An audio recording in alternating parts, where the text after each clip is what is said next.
So one of the hallmarks of our podcast that our listeners love is that they're like, Phil and Dan, we love that you guys don't cut out the awkward bits at the beginning of the podcast when you're checking your sound equipment and you're testing, So that's all going to be part of the intro. But we also have an official. To be fair, it was only one person that said that. So I don't know if we should. Yeah, okay. It's a paying person, so to be fair, we treat it like a survey. Like a survey, right? A survey will say 65% of Kenyans love to take a dump before coffee, and then you find out that the sample size was 200. So it's the same thing. We're just expanding the sample size, Dan. One listener out of a few 10,000, it counts. You know what I mean? It's a sample size. We did a thorough survey. That's how studies work, Dan. 100% of listeners. Yeah, no, I got you. All right. Let's get started. Let's introduce it to how we start the show, Dan, because I don't know, Dan, are you? No, that's not how we start the show. You see, you're getting confused. No, we have guests. Just asking, Dan. Are you? You start acting like the Zimbabwean government. When guests come, you go. This is how we start the show, Philip. That's not anyway. Jump up in the club, everybody gather round. Two broke Twimbos in the town. Listen close to the sound. Now me that guy and feel sharp. Baby bringing the fun. With the podcast vibes, we won't stop till the morning sun. Every episode got me laughing, can't control my smile. Talking about the latest news with their unique style. From Zimbabwe to the world. Spreading good vibes, keeping it real and entertaining. On the rise. Two broke Twimbos. Bring the heat to the floor. Everybody get guy and feel charged in control. To the podcast floor. Oh yeah.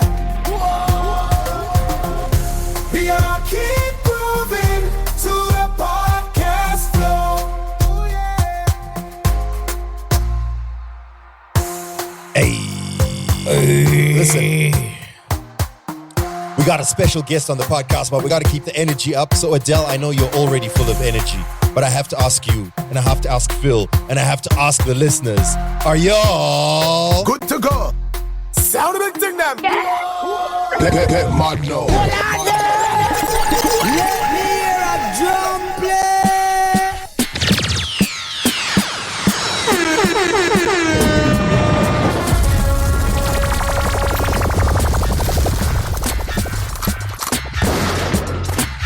Sound of it, them.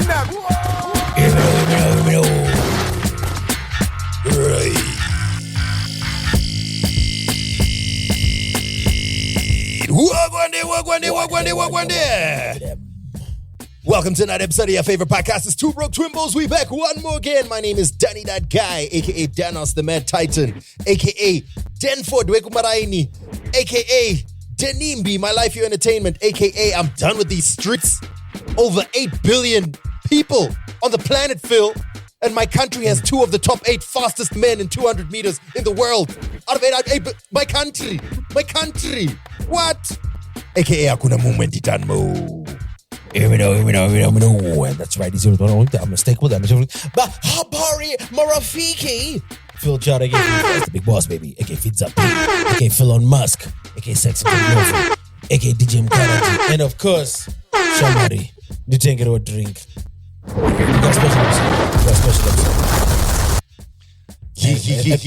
And while we were recording this, then I realized something. I was like, if there's one country that's gonna resonate and understand the dancehall references, it's gonna be where this person is from. Because I've been in the Buddha, Dan. I don't know if you've been in the Buddha, and they've got these mixtapes that'll just be blasting, and it's nothing but dancehall, and they've got the MC dude is coming. Here we go. Pull up. All the way. It's this weird patois. That's why the accent. No, we get it. We got our patois. I used to hear a lot of Zim dancehall in the Buddhas back in the day. So I was like, yo, these people. Phil. Early, one of my first big international, air quotes, international interviews. Because, Africa, one love the whole way. But one of my first big interviews was Red Sun on radio. So I was like, there's like a vibe. You know what I'm saying? There's a vibe. Of course, we're talking about Kenya. The eagle-eyed of you would probably have noticed in the title of this episode and in the description and the show notes. You all better read those. We put so much effort into putting them together. We are joined today by an amazing guest. Her name's Adelle Onyango. No. Let's not short change the intro. Did I even prepare? Let me prepare. I prepare. Okay, you go first. Then we'll see whose intro is better. Let's have a competition. We're going to see who has a better intro. No, you go first. Then Adelle will. You might know her from Kiss FM. You might have seen her on Trace.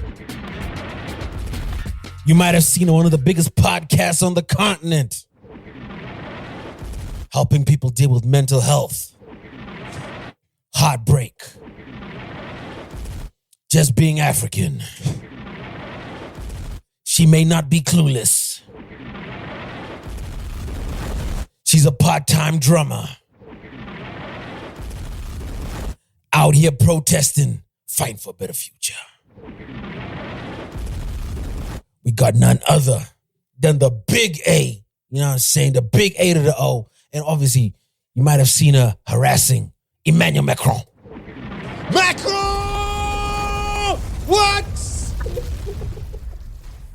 We got none other than the big A, Adelle Onyango. What's up?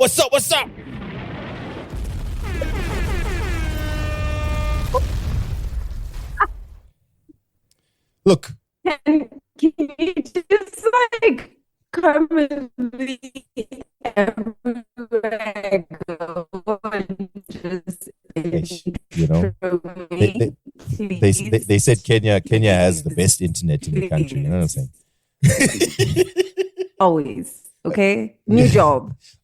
So Adelle, what's happening? You guys not hear me? No, we heard you. It was stuttering really badly. That's all. So, but we can hear you now. We can hear you now. I see. Phil went with hype over substance. He went with noise over content. Now, Adelle, as a former radio person, I know that you appreciate the value of both hype and substance, the value of both noise and content. So I'm going to attempt my intro, and then we see who did a better intro. All right. Okay. Okay. Ladies and gentlemen, boys and girls, coming through all the way from Kenya, we have none other than the amazing Kenyan media personality, founder of Legally Clueless Africa. By the way, the media company that has founded Legally Clueless Podcast, the first syndicated podcast in East Africa, plays 3 times a week on Trace Radio. We have former radio hosts, not only on 1FM, but also on Kiss FM, part of the biggest media company out there in Kenya, Radio Africa Group. We have, not only that, a poet who has performed at the Moth in New York. We have someone whose greatest achievement is getting 2 broke Twimbos on her podcast, Legally Clueless. We have founder of the Adelle Onyango Initiative. Now, I don't know about y'all, but if you know someone who has a company that's literally their name, then you know you're playing with the big wigs. We have none other than media maverick, but ray of sunshine herself. Positivity, joy wherever she goes. And not only that, someone who is using her platform to fight for what is right, Miss Adelle Onyango. Welcome to the podcast. Okay. All right, Dan, let's go to the judges. This is Olympic season. Let's go to the judges for their response. Oh my goodness. Okay. This one is a bit difficult. I think. Wait, first and foremost, can y'all hear me? Loud and clear. Yeah. Loud and clear. Okay, good. Hey, this is difficult. It's both of you, man. It's both of you. I'll take Phil. No. Hear me out. I'll take Phil to like more hype events, and then Dan and we can go to like more corporate events, and then you can do my intros there. I'll pay you top dollar. So Dan, you're a sellout, is what you're saying. You're saying you're corporate. No, what she's saying is she's saying she'll take Dan to the UN and she'll take Phil to the club. So I don't know. Look, I don't know who wins there. No, but both win. On a serious tip, we had the privilege of being interviewed by Adelle on her podcast, and it is our privilege to have you back because Adelle's a big deal out there in Kenya and Africa in general. You know what I'm saying? And I think this is cool because, it's nice to also hear what's happening outside of our immediate echo chamber, our own immediate bubble. So it's cool. We want to hear what's going on in Kenya. In fact, Adelle tells us that I'm literally just coming back from the protests. So it's going to be cool. We're going to get into that. Yes. We hope that by the end of this conversation, people will fully understand just over and above what they see on social media, but actually understand what's going on, what's happening on the ground. But I don't know, Adelle, maybe as a good place to start, we can hear a little bit more just about you and your story. You know what I'm saying? And I'm sure it's something that you've spoken about several times before, but there's a uniqueness to Two Broke Twimbos. So I'm keen to hear the part of your story that pertains to radio, because that's me. That's me. So I know that you joined Kiss FM. You joined 1FM by mistake. I know that you were doing poetry at the time and you thought they were calling you in to do poetry on radio. But it turns out they were actually looking for someone to be on the show. I also know that after you signed your contract, you didn't immediately go on radio because you were not able to gel with other people. Are you surprised how I know all these things? Yes. Who the heck have you been talking to? Like, what's going on here? Onadwa over here. I also know that actually I shouldn't be telling your story. You should be telling your story. So, hey, tell me about you doing poetry, and then tell me about how that transitioned into radio.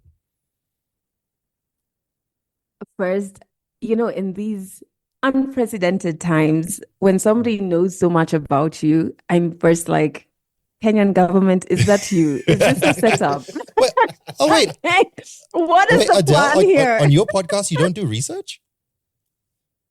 Oh, wow. No, I okay, do, but I'm right. like, some details, like, I didn't go on air and I didn't find a coast. I feel like I don't say that in every interview. So it's like, which one did you dig deep into? Well done. Thanks, man. But anyway, first and foremost, it's such an honor to be on here.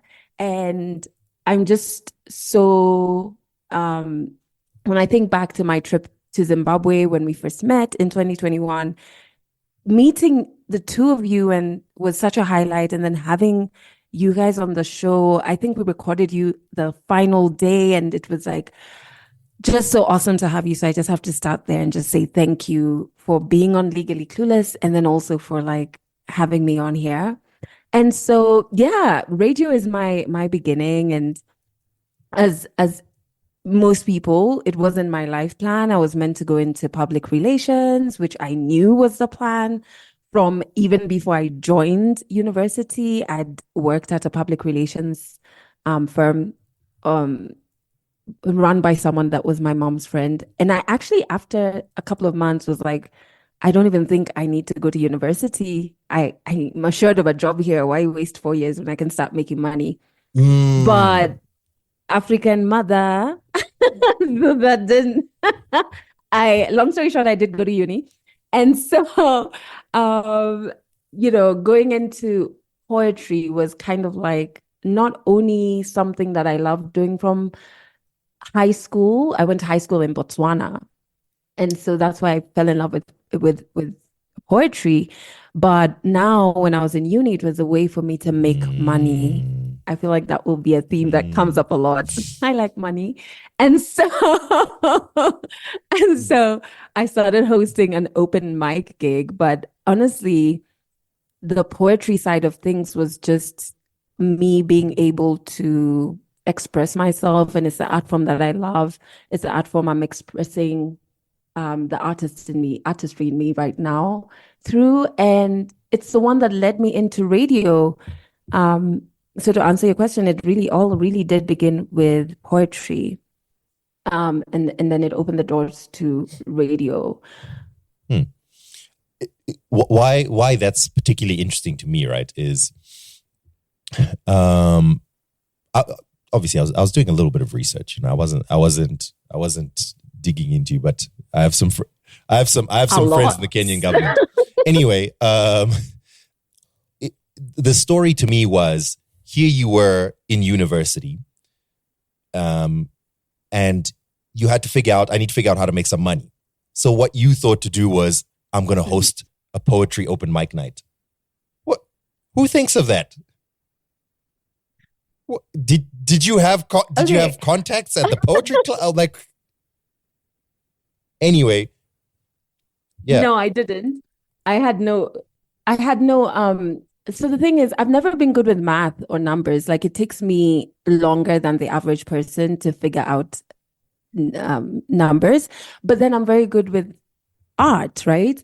And so I felt like if I just became friends with somebody who was studying business, which is what I did, it would be easy for me to then focus on the thing that is natural to me, meaning I would enjoy it, but also I would make money, rather than going into a business idea where I would have to learn an entirely new thing or start getting better at numbers. That would lengthen the process before I can launch my business, right? So I think it just like kind of made sense, and it was the fastest option. And then it's campus. Everybody kind of like wants to be part of an event, wants to be out, hanging out. And yeah, I just kind of like it. I bullied for the first couple of open mic gigs. I bullied family. I know my late mom used to attend each and every one of them, and she never got freebies. Like, she would have to buy a ticket. And so, and then with time, I would spot strangers and I'd be like, wow, here's someone I didn't have to bully to come. Isn't that amazing? But yeah, that was really great. I wish I could go back to doing that, but it's just, it was for that time, not now, Very cool. Oh, Very nice. cool. All right. So, I mean, obviously, as we discussed and as the story goes, you can interject. This is not a, this is a free conversation, much like we had on your podcast. By the way, if you want to hear that podcast episode and you haven't listened to it, go look for Legally Clueless and search for Two Broke Twimbos on there. So here you are at 1FM. It was a relatively new radio station, right? And brand new. It was brand new. Like, they had not gone live. They had like this, like, and now I can say it's because it's closed down, but like this studio was like, yeah, go for it. Can I curse on this? Go ahead. It'll just be work for our editor, but we must put him to work. We pay him a lot of money. If you're paying him. So it was like really like the studio is really and like, but I did my research and I found out that they were going to only play African music. And so at the time I used to have these like freedom dreadlocks. And so I held them off and I put all my like beaded jewelry, like just the terrible African stereotypes, and I went for the job interview. And because of the open mics, I knew quite a few Kenyan musicians who had been coming to perform. So like I cheated. I was like, yeah, I know this. And because of my... So I'm just some background music for you. Yeah. Playing like... Tell us about your beaded earrings and your dreadlocks and... Okay, so I walk into the studio and I have my brown beaded earrings. And I say, hello, I'm Adelle. Okay, I'll stop. It's too distracting. She can't focus on her story anymore. Mm-hmm. So I cheat and I know all these artists, which is great, but also because I did my high school in Botswana, I knew a lot of like Southern African musicians as well. So I was able to kind of be like, oh, and I know this, I know that, blah, blah. And so that gave me an edge. And so they were like, okay, you can do our Drive show, which I don't know if it's the same in Zim, but Drive is a peak. So breakfast and Drive is like the peak time shows. Isn't it that wild time I had that no here idea. you are college kid who's never had any experience on radio and now you're hosting Drive. That's insane. Right? Yeah, I guess. It was crazy because I didn't even know how to edit. Like I didn't even know like the faders, all of those things. I had no idea. But I just had to kind of wing it. So I made one of the producers my best friends, and then like I would just watch him edit, and then I would keep coming into studio, and they would bring different male hosts because they kind of were looking for like, they do this thing on Drive because here Drive sells a lot of alcohol just because of the timing and when alcohol adverts, like having a male and female host so that the man can sell the it's a weird old stereotype, but whatever. So they kept bringing in different guys for me to kind of like record, and I kept over talking them. Like I was just like, oh my goodness, I'm going to lose this job before I go on air because they're going to figure out the problem is me, right? And so we just kept on going. And then you met my first ever co-host, actually, because he's, our head of video at Legally Clueless and runs his own company, Ronin. Roy, we came to Zimbabwe together. So he walks in and he's also unknown. Doing radio is on his bucket list, right? And he, we just hit it off. But also what was weird is that we didn't fit the stereotype of Kenyan radio at the time. Most of them were very mass and were very, there's a comedian and there's someone who's like with the people, feet on the streets. And we really sounded like these Silver Spoon. Yeah. Yes, exactly. Exactly. We didn't want to talk about relationships. We just literally wanted to have a good time and share dope music with our audience. Don't you hate it when you're staying at the Hilton and then you catch your first class flight? Why is no one sending any messages? Don't you guys have this experience? Like, oh my God. Anyway, so when I opened my Birkin bag. Okay, I wish, guys. But like, we still ended up kind of what I think is we built an understanding that radio doesn't have to be over performative, and we don't have to be talking about relationships in such a shallow way. We don't have to talk about relationships at all. We can just convene here and listen to dope music and forget that we have stresses. And at the end of the Drive show, we'll go eat some caviar. As we leave and get some champagne, have some caviar. Exactly, indeed. At the Hilton. And so the success of that show led to me being coached by Kiss after 2.5, 3 years. And Kiss was like I thought I would obviously I did end my career on legacy media at Kiss, but I thought, I don't know, at that time I was just like, I'm not yet at Kiss. Like, I don't even know this thing. Exactly. Just rise slowly. And, I was very scared. And it was an election year, which in an African country, moving jobs in an election year is not too smart.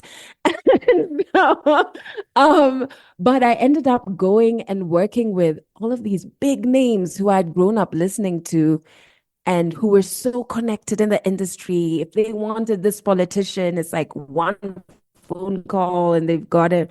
And here I come and I know no one. And I used to laugh and say, like, when I'd park my car where all the presenters would park their cars, mine would disappear because like everybody's car was just like towering. No one can see your Lamborghini. You know what I'm saying? It's too small. And so yeah.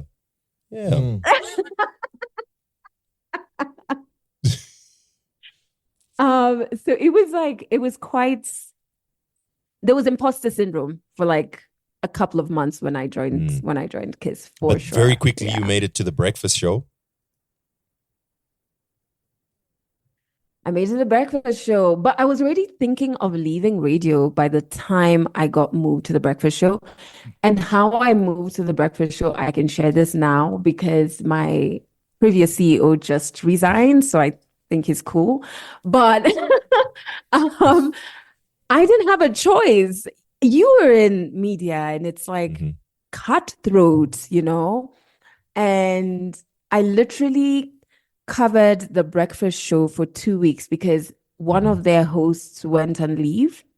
And so I went on to the breakfast show and I hated it because it means I have to wake up early. And and then I don't like having a co-host. Now I have to have this guy. I was just like, oh, this is so irritating. But I did it for 2 weeks. And then when the co-host who was on leave came back, the next day we got summoned to like a meeting with the CEO at the time, and he put all the presenters for all the radio stations that we had at Radio Africa. I think we had 7 radio stations, and he's talking about he's going to make changes and all of those threatening speeches from CEOs sometimes. And then he calls me into his office, right now for a one-on-one, and he's like, "I want you to do my breakfast show." In my head, I'm thinking, good heavens, no. I've just gotten back to my normal routine of waking up in daylight. Like, why do you want me to wake up at 4 a.m.? And I asked him, do your current breakfast show hosts know? And he said, that's not your problem. And it was like my first time really experiencing just how hectic traditional media is in that way. And literally overnight, the next day, I was doing the breakfast show and they had fired one of the breakfast show co-hosts. So yeah, I mean, I kind of joined on the outside. It seemed to part of the audience like, oh, did she steal so-and-so's show? But it was like, no, this is just how media is. You're not given a choice. But in my head, I thought, well, I did want to leave anyway. And being on breakfast has more visibility. So it means I can leave faster. If I just put in a good 3 years here, I can be out of this radio space in like a shorter time frame than if I stay on mid-morning. So it kind of works. But I hated breakfast. I don't understand why people have to wake up at 4 a.m. Apart from why? waking up early, why did you want to leave? I think I was just like, it was not fulfilling. Because I got into radio when I was 20, By the time I started feeling like I wanted out, I'd gone through so much. So when I got into radio, my mom was still alive. And then she died right before I moved to KISS. And that year, so much changed in my mind and like perspectives of life and what I wanted to do with my life. What does impact look like? I just had to really grow up overnight, right? And so at KISS, yes, it was fun when I joined, and it was like pop culture, and you're interviewing people who are making the headlines in like gossip spaces and entertainment spaces. But on the outside, when I'm out of studio, I'm doing all of this work with my initiative and like working with survivors of rape. I'm doubling into grief therapy and like understanding wellness. I'm meeting incredible Africans who, because they're not entertainment stars, can't be platformed on my radio show. And so I just started feeling like every time I'm doing the radio show, I'm putting on a mask. Like, this is not me. I'm performing. And when you do that, it kind of like, it milks you. So even when you're off air, you're like dead because you've just been someone else for so many hours. And I just kind of really hated it. That was one. Secondly, I didn't understand why we were doing media as though we were like in 1995, and I kept asking my CEO at the time, like, why do I have to be in this box, claiming to be where life is happening and to know, have my finger on the pulse, but I'm reacting. I'm not in the middle of where life is happening yet because of the digital shift. Media was changing and we were like choosing not to change, actively choosing not to change. So I feel like it was those two. I was very unfulfilled and I thought we were just not working smart. Yeah. Okay. All right. Relatability. Okay. Sorry, Phil. So You spoke about like we might classify this as a meteoric rise in radio very quickly, even against your own intentions. So, what do you think? It was about you that worked so well on radio that kept essentially getting you promoted despite your best efforts not to? Oh my goodness, that's hilarious. Honestly, I feel like I was not trying to be anything other than me. And because I believe humans are all very connected and we're drawn to things that look like us or feel like something we felt. So it was very easy for my audience to just like connect with me on that front. But I also feel like I was intentional about being in spaces where my audience were. So I would have my audience when I joined, actually from 1FM, they started a hashtag Team Adelle. And I actually went out to meet these people who were listening to the show, and like I would hang out with these kids and kind of like do community work with them or just do fun things like just go hang out and have pizza. And when I moved to KISS, I would invite them in for brainstorms so that I was sure the music I was playing on my show was definitely what they wanted to hear. The celebrities I was bringing, definitely who they wanted to hear. And so I would kind of like constantly, now on a more technical level, I wouldn't be guessing about, am I giving my audience what they want to hear? I was sure I was. I think other people make the show about them and kind of forget the audience they're serving. At some point, dope. So essentially, you had focus groups before focus groups, but now at some point, Phil, exactly. At some point, she had the third most listened to show in Kenya. This caviar eating, Hilton going person had the streets. So you actually were a mess, as much as you say I don't do road shows. But so, considering that you got into radio so early, what gave you that insight to like have a focus group? Where were you drawing this very technical, strategic idea from? I think a bit from PR and understanding, because like when I did the 1 year in the PR farm before I before I joined uni, I was working with different huge clients. So one of the clients we had was Safaricom, which is one of the biggest, actually it is the biggest telco here in Kenya. And I remember running an entire event and I was 17, putting together an event for them that was targeting the youth, and it was like a rugby festival. And it meant I had to go and listen to like these young people who watch rugby, these young people who play rugby, and understand what would they want from that experience, and then come back and translate that for our client Safaricom, and then think about what does the branding look like and all of those things. And so really I was learning that when I was 17, and I just kind of translated it. And it helped me even understand that you can do that with like the smallest budget, because even with Team Adelle, I started doing giveaways. And at the time, this was when I just joined KISS, I went into like Nairobi CBD and I got like one of the backstreet downtown alleys. And there was this guy who printed like snapbacks were really in then, and like all sorts of merchandise. And I would put aside 1,000 shillings, which is like what, maybe less than $10, $9, $8 there now. And every month to do a giveaway. So that would go towards like the merchandise. And for me, it was visibility, right? So you have this hashtag, but it's not really a thing. So how do you add flesh to it? But these were all things that I learned from the PR agency, and then kind of just like feeling whenever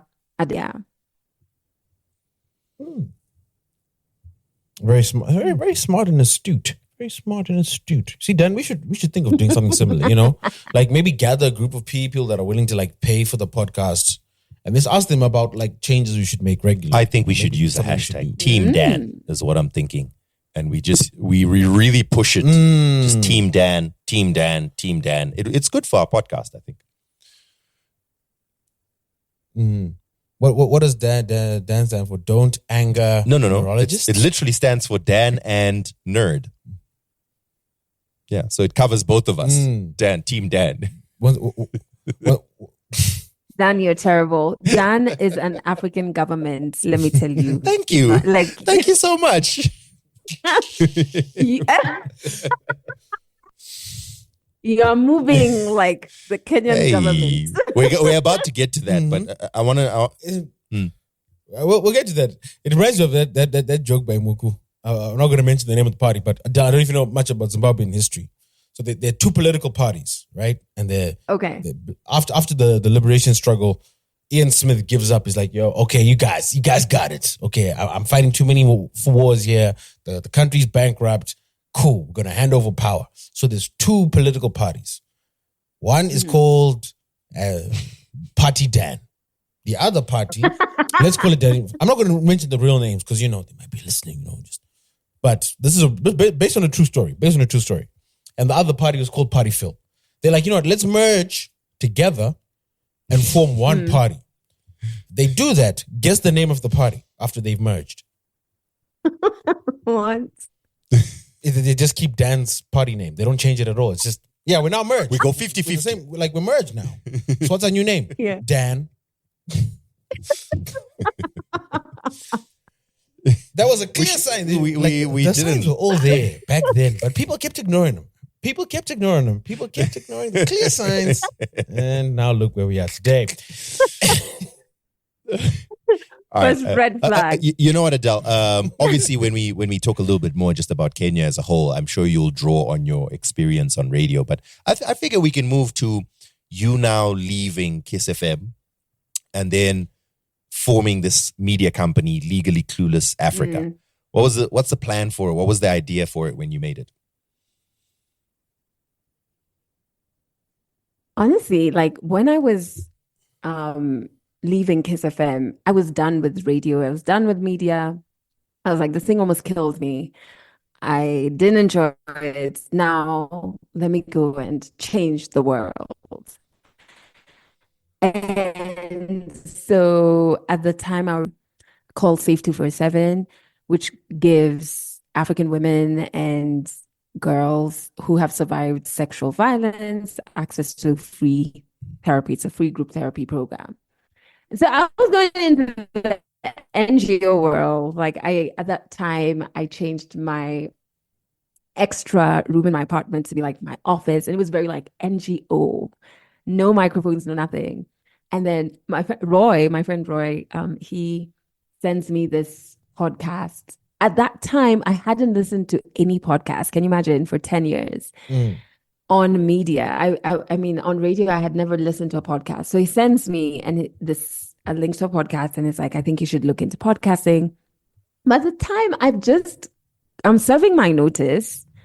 I don't know if I'm ever going to make money again. Anybody who has quit a job knows, like, after the adrenaline of handing in the resignation and like the liberating feeling of like, yes, I'm free, you start getting this anxiety of like, ooh, but I'm gonna be broke, And so I was like, I don't want to touch my savings at all. Savings? But let me just see. Media? What's that? She's making the big bucks. Phil, What? as you've already heard, like she said, she's from a different side of Kenya. You know what I'm saying? She's not. No.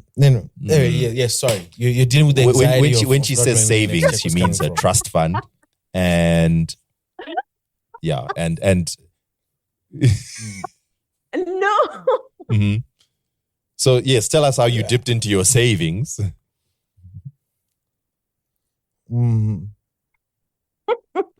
One, there was no trust fund. I wish, but I was like, I didn't want to dip into my savings, but I started looking up, what does one need to get into media, et cetera, and start a podcast, because audio has always been my first love. And when I was looking, I started seeing things like what is it called? The USB microphones, right? They were just kind of like really popular at that time. This was like early 2019. And I was like, what? I can afford two of these. And then, like, it doesn't have to be a serious commitment. Like, let's just try and bring them into the country and see just from curiosity how this works out. Because I was coming from Radio Africa was a super huge media house in Kenya, still is, but also because it had been there for decades, we were using pretty old equipment, like very traditional, even in our setup. And so I was just like fascinated by, okay, so how does the audio come out? You don't need a sound card, what. So I kind of like bought these microphones, and then I thought, you know what? When they come home, this office that's like an NGO space, I can carve out one corner that I can just like record whatever the heck I want to with these new microphones. And so when they came and my office was ready, I was so scared, right? I was just like so scared because anybody I was talking to about podcasting had no idea what it was, right? But I was also asking people who are not kind of like clued in, which is a thing we do. Sometimes like when you're doing something new or taking a big step, you go to advice or to get advice from people who you really have no business talking to because they just don't get it. But then because they don't get it, you start doubting your dream. But the thing is, you were just talking to the wrong person, right? So that's what I was doing. Yeah. And so I was talking to the wrong people, and they were like, podcast? How can you leave Kiss to go do podcasts? And I was just like, yeah, who's going to listen to my podcast? So when I started Legally Clueless, I had cried. I cry a lot. And I cried because I was just so scared. And I called my friend and I was just like, I don't know what to do. I don't know what to record. And he said, well, then just record that. Like record how scared you are and whatever. And like, you'll see how it goes. And literally after that, that's when the name Legally Clueless came. Because I kind of was trying to remind myself like, okay, let's acknowledge that we are in a space we've never been in. We are terrified because we do not know anything here. But maybe that's kind of like the essence of living and life and just the human experience is that we never know anything. I mean, now I'm in business and sometimes I watch some of the top entrepreneurs, you know, these guys who give speeches, etc. I won't name names, but there's like one main one who is African who irks me so much because he always says, huh? What part of Africa? This is the South End. Oh, I know what you're talking about. Bald head. No, it's fine. We'll censor it out. Don't worry, we'll censor it out. The thing is, like, you know what I love? I love that Vusi is universally. You'd be surprised. Like with one clue. With one clue. Am I wrong? Adele, is that the right name? Was that the right name? Okay. Yes. Charade's you know champion. What? He does. He does. It's okay. It's too late. You don't have to. You don't have to do this, Adele. It's fine. We are all agreeing with you here. You don't have. No. We are censoring this part out of the podcast. Don't worry. So don't worry. But yeah. You can let it go. But you know, you people like him or like, you know, and business is not something I studied. And I watched them speak and I'm like, no, that doesn't make sense. And then it inspires me because I'm like, actually, it means we all don't know what we're doing. We're kind of just like feeling it out. Some people are just more confident than me. It's like I listened to you and it inspired me because I was like, damn, we all don't know what we're doing. We really are dumb as hell. Damn. All of us are clueless. Keep talking.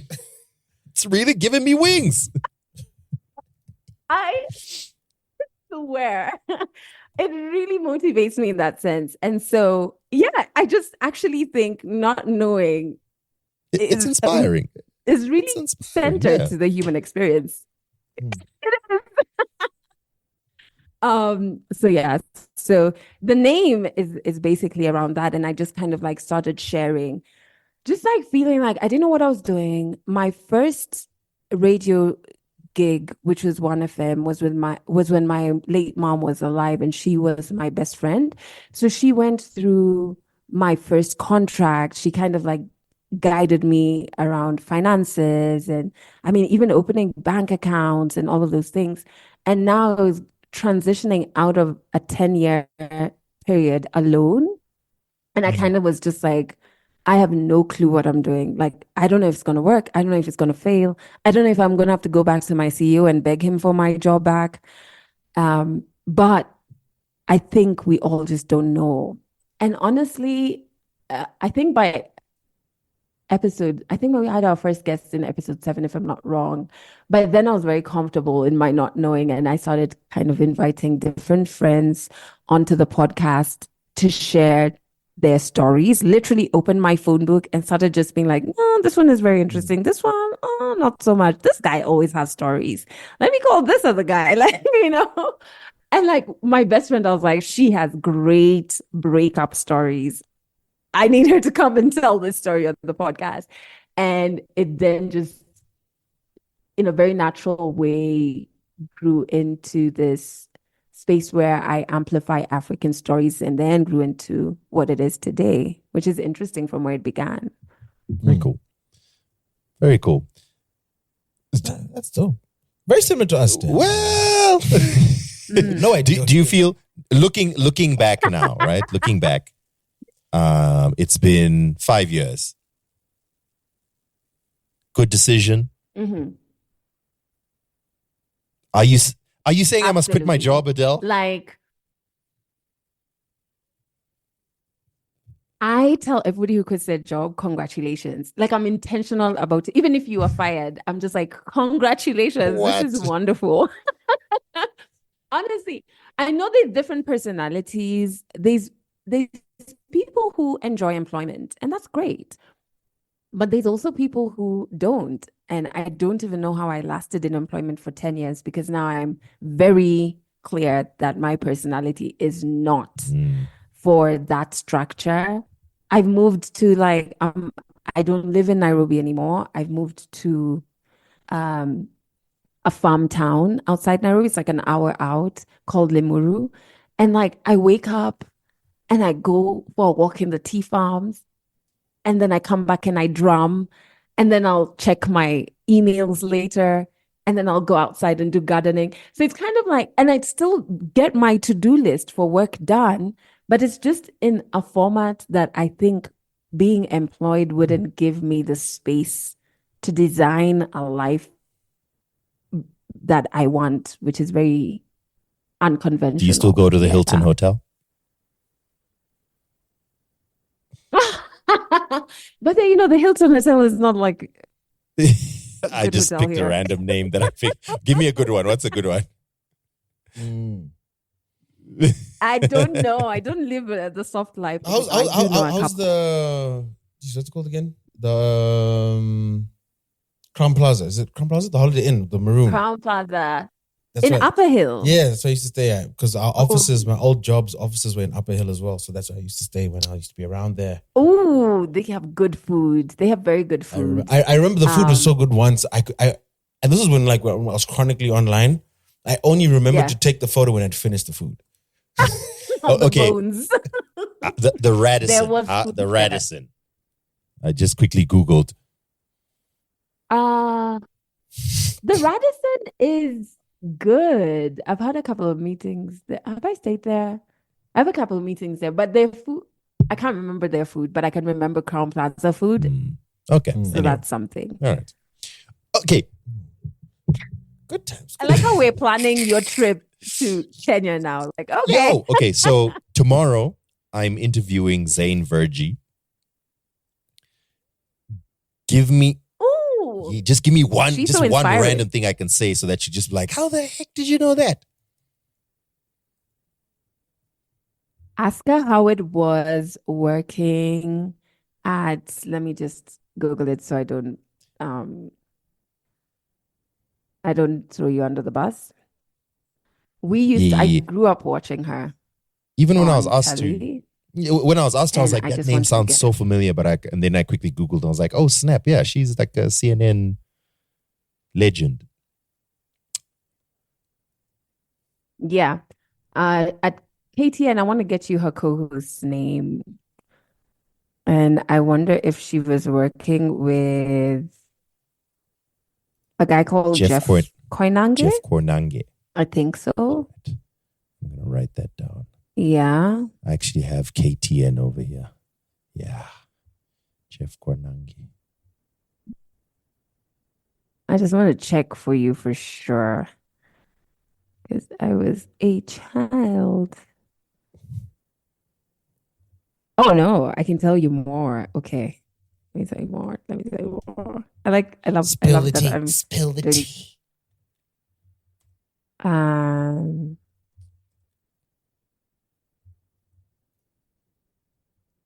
Okay, so she's doing the morning show at Capital. That's where she started.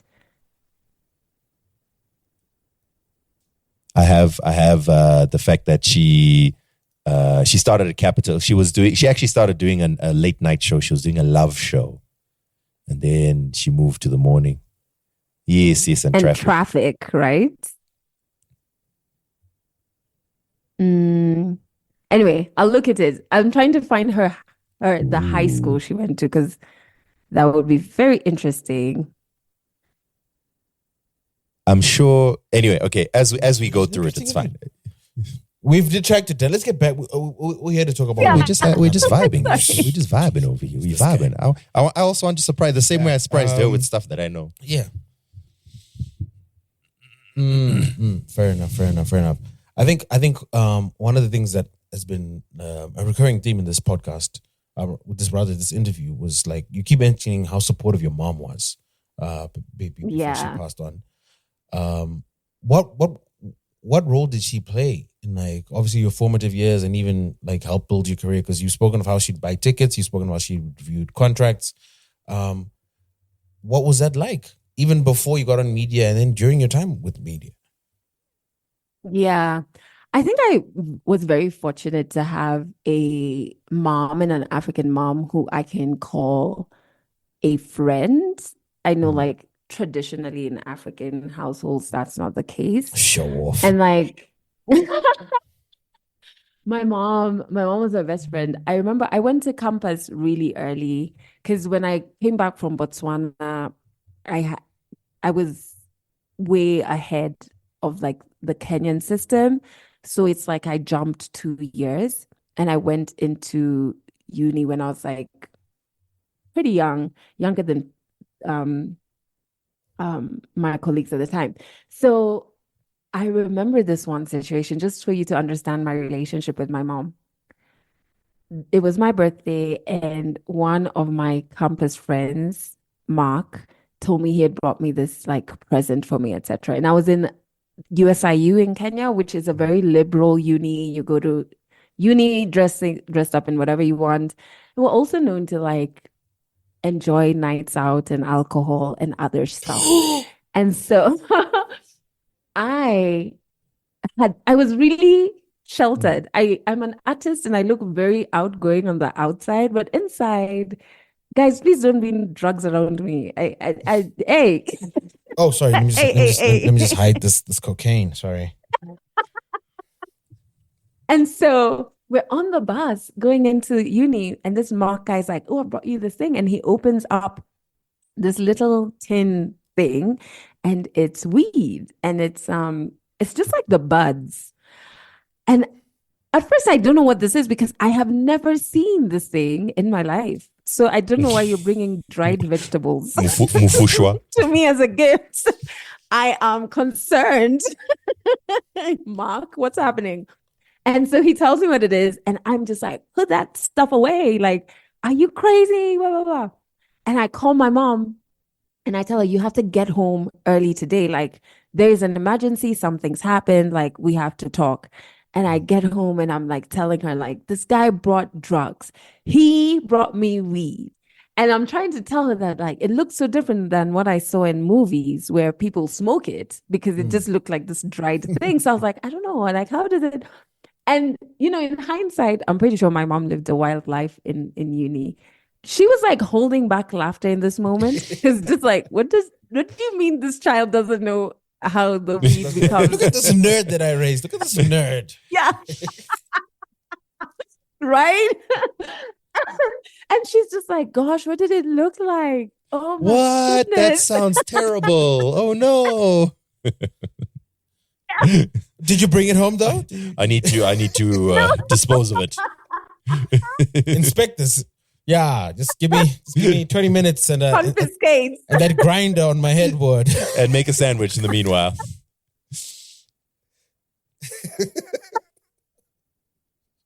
Oh my goodness.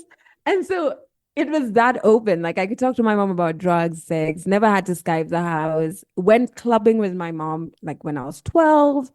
And so it was just like very open, very open relationship. When I say we were friends, we were friends. And so, but also I feel like watching my mom died from breast cancer, and she was diagnosed with breast cancer in 1999 and she died in 2013. So she fought it on and off for decades, right? Mm-hmm. And while fighting it, she helped form this organization that helped other cancer patients in Kenya access funds for treatment. She influenced policy change, and watching her do all of that, sometimes some patients who didn't live in Nairobi and could only afford just their treatment in Nairobi would stay with us. And it kind of like made me start understanding that like your life has got to be about more than you and like impact outside of self. And if you go through things in life, even when they're bad, you can use that to change things in that space. And she then went on to join the National Cohesion and Integration Commission in Kenya that was formed. We had a really rocky time in the country in 2007 into 2008. It's called the post-election violence period. It was almost very close to like civil war, Mm-hmm. And so this commission was set up to kind of bring people back together and monitor politicians and when they say hate speech stuff, whatever. And kind of like watching that and protesting with her during that time. Like we went to demonstrations in 2007 on the streets, just kind of like instilled that understanding of, again, your life has to be more than just about you. So I feel like, and I was telling a friend yesterday, we were talking about grief. He lost his dad 3 years ago. I lost my mom my mom passed away in 2012, not 2013, 2012. And so I was saying how my grief has moved from grieving a mother. Obviously that's there in the background, but now the older I get, I am aware that I'm grieving a friend now. And so things will happen. I'm like, oh, if she was here, she'd get this joke. Or things will happen in the family. And I'm just like, if she was here, she'd understand how crazy this auntie is or whatever, like in a very friendship space. So that's kind of like the journey of grief that I'm on. But it's, my heart goes out to anybody who's grieving anyone. It's so disrespectful and shameful. Like, I mean, shameless. Grief has no respect. Like it just like swats you. We could be having this interview now, and like midway, I'm just like, guys, I'm so sorry. And it just hits you. That's the thing. Grief is rude. Like you'll be in the middle of a meeting, bam, busted. Right? And so, yeah, I mean, it's probably I actually used to say after my mom passed away, I was just like, man, all the men I cried about saying they'd broken my heart, that was nothing. I'm like, I almost want to go back and tell them, like, I'm sorry if I ever told you broke my. You didn't. This is how I know she didn't date a Zimbabwean man. Wait. We'll teach you. We'll show you. Yeah. There's a funny story. If I remember, I'll tell it at the end because I don't understand. But that was beautiful. I think first and foremost, let's give it up for moms. Yes. Hopefully she's seen as a sign of respect. You know what I mean? Because that's how we do it out here. Yes. But that's actually a beautiful story, and I think. Especially like the older we get, especially like me and Dan, sometimes we have these conversations off air. That sounds like a beautiful relationship to have with your child, where like you've imparted enough moral values in them where they know what's right and wrong, and they're able to come to you comfortably to the point where even as the parent, you know what I mean? Because I don't know, lie. Like if my little cousin came to me. In that little, like I'm like a little dad, like I'm a dad to them, and if he came to me like that, I'd be like okay, give me a second, burst into laughter in the bathroom for like 5 minutes. I'm like, well, first and foremost, thanks for telling me. It's really important. Okay, so, but that's really dope. Yeah. And do you think like since she was your friend and she was so supportive? And it sounds like she did have a general interest in like the entertainment scene since you guys were out in the clubs and whatnot. Do you think she was more supportive than most? And she gave you the room to like pursue these endeavors without having to worry about, bills and stuff, or like, because some parents are like, there's no money there. Focus on the manifest and then. I mean, definitely. Like, I think. Well, she still had a bit of like traditional African mom in her, because I remember when I was in Botswana and she called me once to find out how I was doing with my studies, and I just joined the music class, and I was like, Mom, I'm going to be Beyonce. And obviously in that moment, she was like, I feel like you need to face your books because I don't know what is this you're telling me. I'll be sure that's her being an African mom, or she was trying to say very politely, like, "Yo, my child, I know you. I don't want to have to break it to you like this, but a Beyonce, you are not." Right? And I still remember being so clear in my head. I'm just like, wow, I've done the choir. I've got a voice. I don't need math. I'm gonna be Beyonce. But like, yeah, so obviously there was those moments, but I was very expressive still am, but like even with my dressing, my hair. And so like my dreads were a different color. Every time she'd leave for a work trip, she'd kind of message me on Facebook and be like, okay, what has changed? Just tell me now before I land and get shocked. And I'm like, well, my tongue is pierced. My hair is red. Like, prepare yourself. But and I only really understood how deeply this was after she died, because we got like letters from like people we didn't even know and like emails. And one guy did this tribute and he sent it to me, and he was her uni mate and they were in the theater club together. And so she put on this spectacular, show, and she was, what do you call this? She was one of the main cast.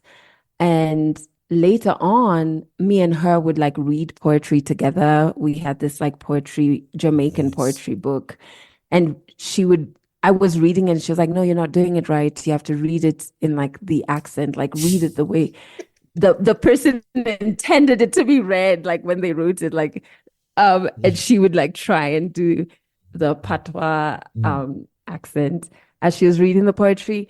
And so I feel like, and we loved music. We went to like Mafiki Zolo concerts together. We went to a Shaggy concert together before my exams because we thought he was so cute. So I think like we were both artists in a sense. And so it made it easier for me to explore the artist in me, because it wasn't weird to her. It was weird to the rest of my family though, because my grandma would just look at me like, this one is definitely doing drugs. Little did she know I had never seen the damn thing. But yeah, I think like my mom being an artist in her younger days kind of like helped as nice. well. What type of artist was she? No, like her being on stage and exploring theater and like yes. acting was really important to her. And she didn't have the luxury of exploring that. So maybe she was trying to explore it through me. Maybe there's also that, who knows?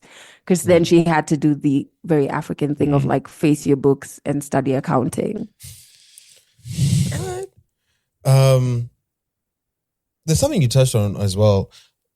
Just to clarify, so there was a time you were in Botswana for high school and your mom was back in Kenya. Why were you in Botswana? So when I was younger, my dad, who's also passed away, he passed away in 2007. Yes, 17 years ago. So it should be 2007. And he was not the best husband. He was very abusive, physically abusive to my mom, and he had an alcohol problem. In hindsight, I think there was a lot of pressure because he was the firstborn African, a firstborn boy in an African home. He had to take all his siblings through school. I'm not making excuses for him. He still did dumb shit, but like there were contextually, I can understand the pressures around that. And kind of like by the time he was 30, he had 2 wives, 4 kids with 1 wife, 3 kids with another. He was running his law firm. He wasn't struggling, but I can only imagine what pressure that came with, and then paying school fees for the siblings following him, etc. And so, of course, like there would have to be a vice he would find, and his was alcohol. And so my mom left my dad when I was maybe 11.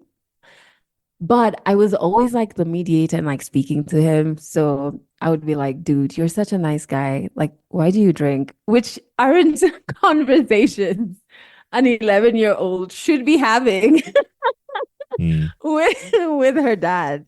And he would like show up. It wasn't those divorces that you see in like movies where it's like, okay, you have the kids on weekdays, I'll have them on the weekends. It was like dramatic. My dad used to just like pop up in school and want to like take us, especially me. I was like the proper weak link because I was constantly like, my 2 sisters were just like, no, we're done with that guy.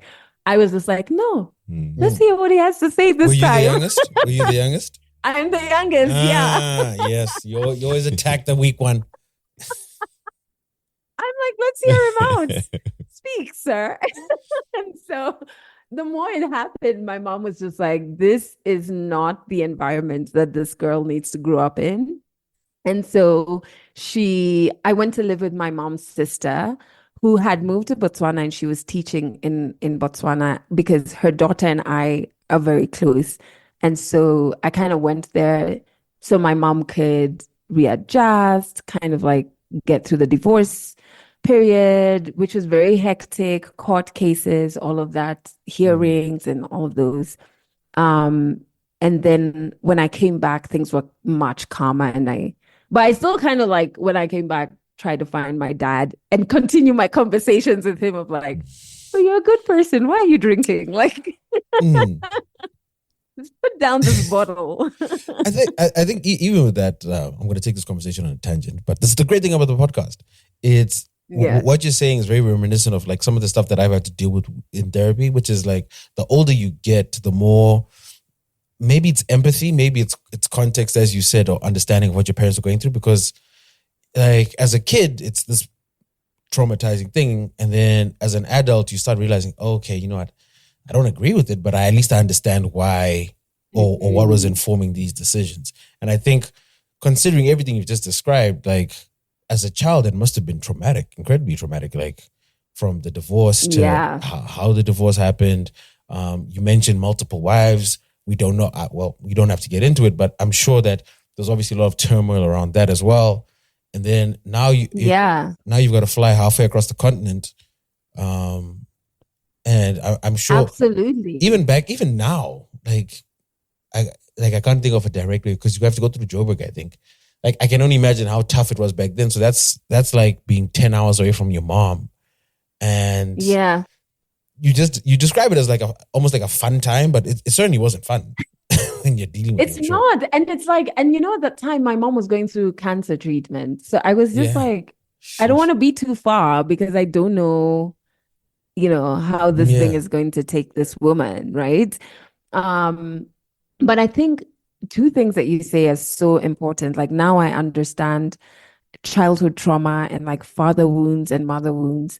And those happen when you have an absent mother or an absent father.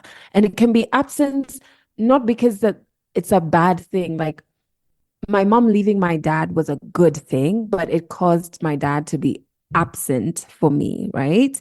Mhm. Not by her own doing. It was a healthier option and he was not responsible. But then still, it's the right decision, but it still causes me trauma, right? Me moving to Botswana and my mom being absent because it's caused by either physical or emotional absence, it still then gifted me more trauma, even though it was the right thing for my mom to do. And it's kind of like childhood trauma, which is why I don't have kids right now. I'm just like, oh, guys, I feel like it's such a balancing act. I am not sure. But the second thing that you said is like, now I think you can hold someone accountable and still love them. I think when I was younger, I thought you could only pick one. So if I'm holding you accountable, it has to be loud and angry and, just like drama and an absence of love. Whereas I can hold you accountable and I can still deeply love you. And I can hold you accountable gently. It doesn't have to be a confrontation and wild.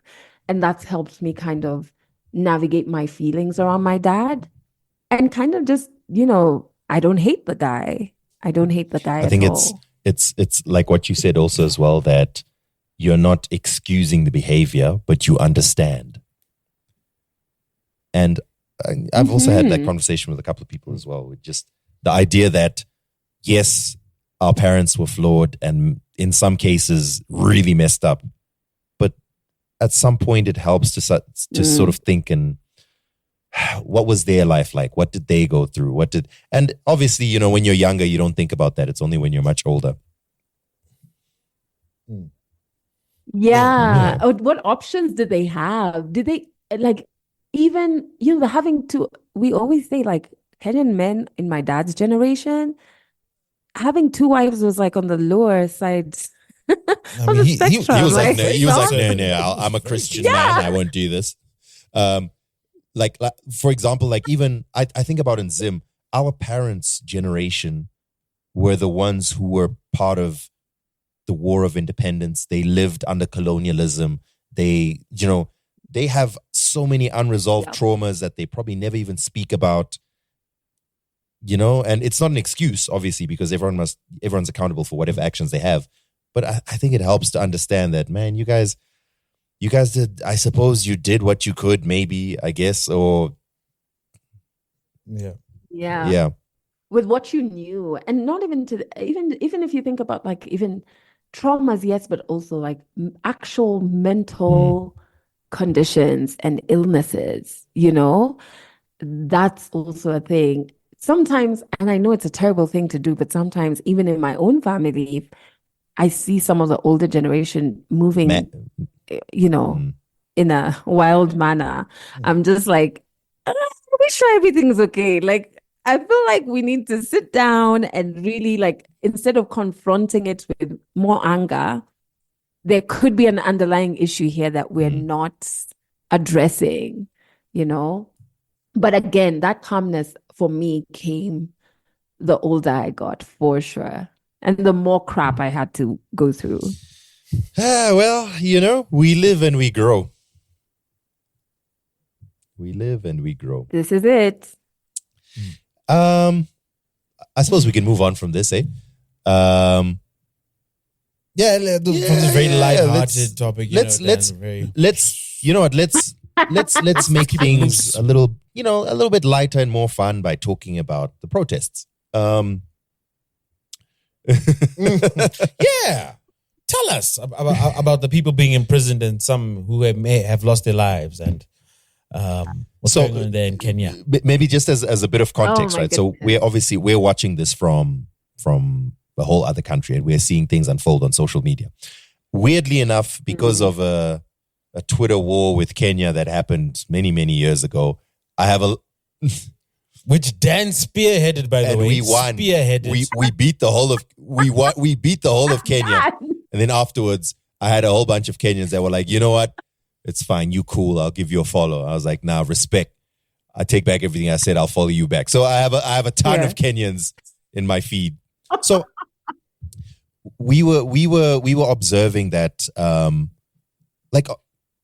obviously stuff was happening. And I think the story or the narrative that started happening was, damn, if only what happened in Kenya could also happen here. I didn't say that. People were saying that. But yeah, so I think it's also good for us just to. I still live here, Adelle. Just so that we hear, as someone who's on the ground and actively involved in the protests, what was happening? What triggered it, and what's the whole story? You tell us the story how you see fit, my dear sister. Yes. I feel like these protests were a long time coming, and our government, our current president, who was vice president for 10 years before he became president in 2022, they have been moving so wild. I can't believe they didn't think that it would end here, right? And so first and foremost, let's go back to when he came into power. His name is William Ruto, and he came in as the running mate to our previous president, Uhuru Kenyatta. Remember, I talked about the post-election violence period, and it was a period after elections of 2007 where the opposing candidate, Raila Odinga, and he comes from the Luo community. He came out to say, well, not even, he didn't have to come out to say.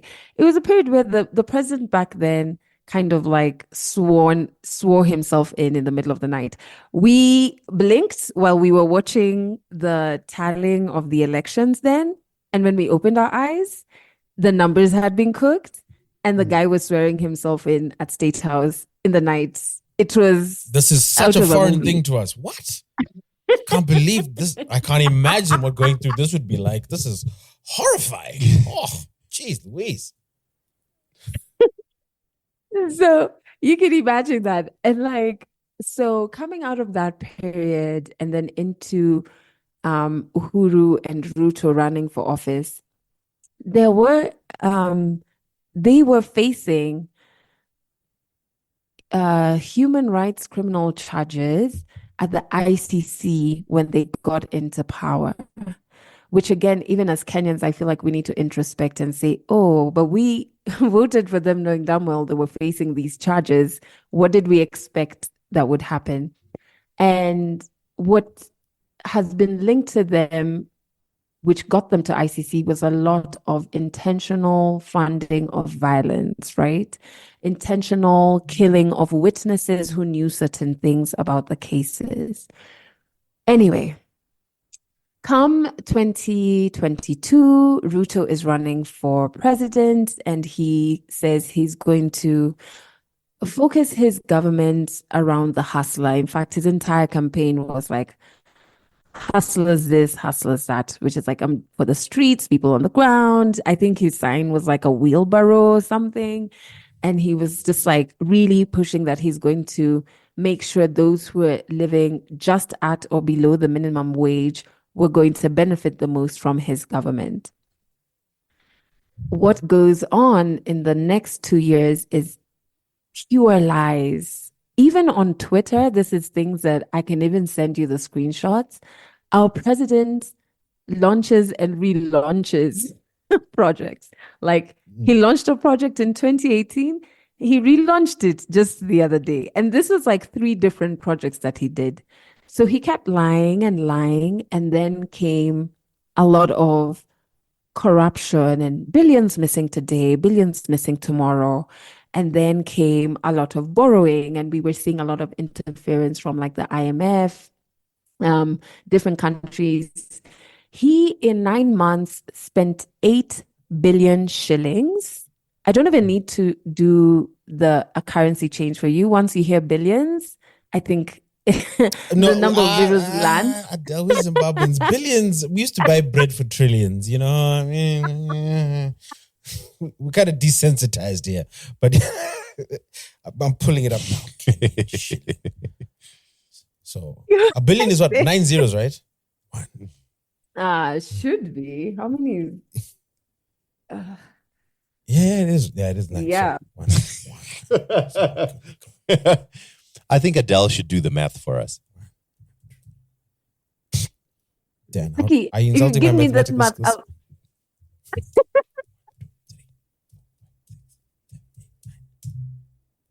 Oh my goodness. Have you seen how much it is? Or is the calculator broken? Well, that is. Oh, geez Louise. Can't carry it. So that's 7,730,000. So just like 7 million only.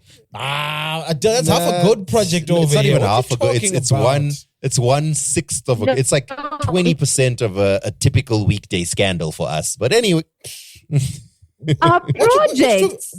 Oh, we've got a guy who got given 10 times this much to build an electrical power plant, and 10 years What? later, 10 years later, he's got 10 Bentleys and rather 10 Rolls Royces, a lot of shoes, and just a shack in where the power plant Damn him. is supposed to be. No, how dare you? He's a legitimate businessman. You will be doing his thing. How dare we you? will come down on you with the full wrath of the law. So, listen, our president spent that amount in 9 months on travel, right? He kept going to different Western countries, like to just basically borrow money.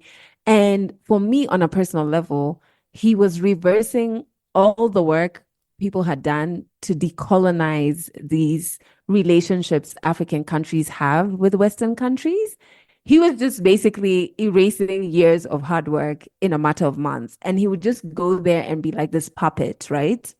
Anyway, so that was happening. The other thing that was also happening is that they were major scandals from the people he had chosen to run certain ministries, or as you know, other countries call them ministers, we call them cabinet secretaries. And so all of this was building up until this year.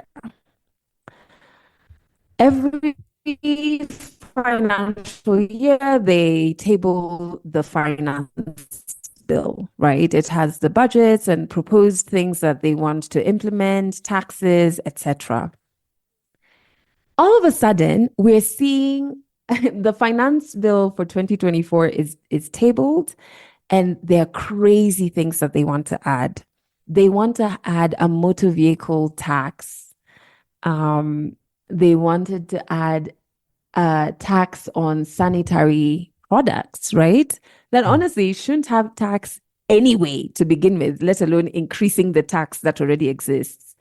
They wanted to increase the tax. There was increased taxes when it comes to like businesses, and already so difficult to run a business in the country because of all the taxes that already exist. So Kenyan's problem was this. He was preaching that, for us to run this government, we need all of this money, so I need to tax you more. However, how can you say that when your budget is already bloated to begin with? Number two, there's so much budgeted corruption within your budget. Number 3, there are unconstitutional offices that you are funding in your budget. And so this one is crazy. And I can't believe I'm even saying this because it's so embarrassing that Kenya would have this. The office of the First Lady and the Deputy President's wife. DP first of the First Lady and the Deputy President's wife. Yeah, Philip, you're a grown man.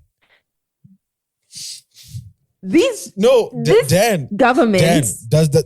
Dan, I know. Are you telling I know. me this I know, doesn't sound familiar to I you? know. Are you telling me this Dan? Does this not sound familiar to you? Story? No, I'm just like the similarities are uncanny. It's like looking into the mirror dimension. Right? What is going on here? Like, are we the case study? Is that what's going on? Like, was Ruto like, you know what? I see what's going on over there in the SADC region. I like how they move. Let me command A, control C, control V. Okay?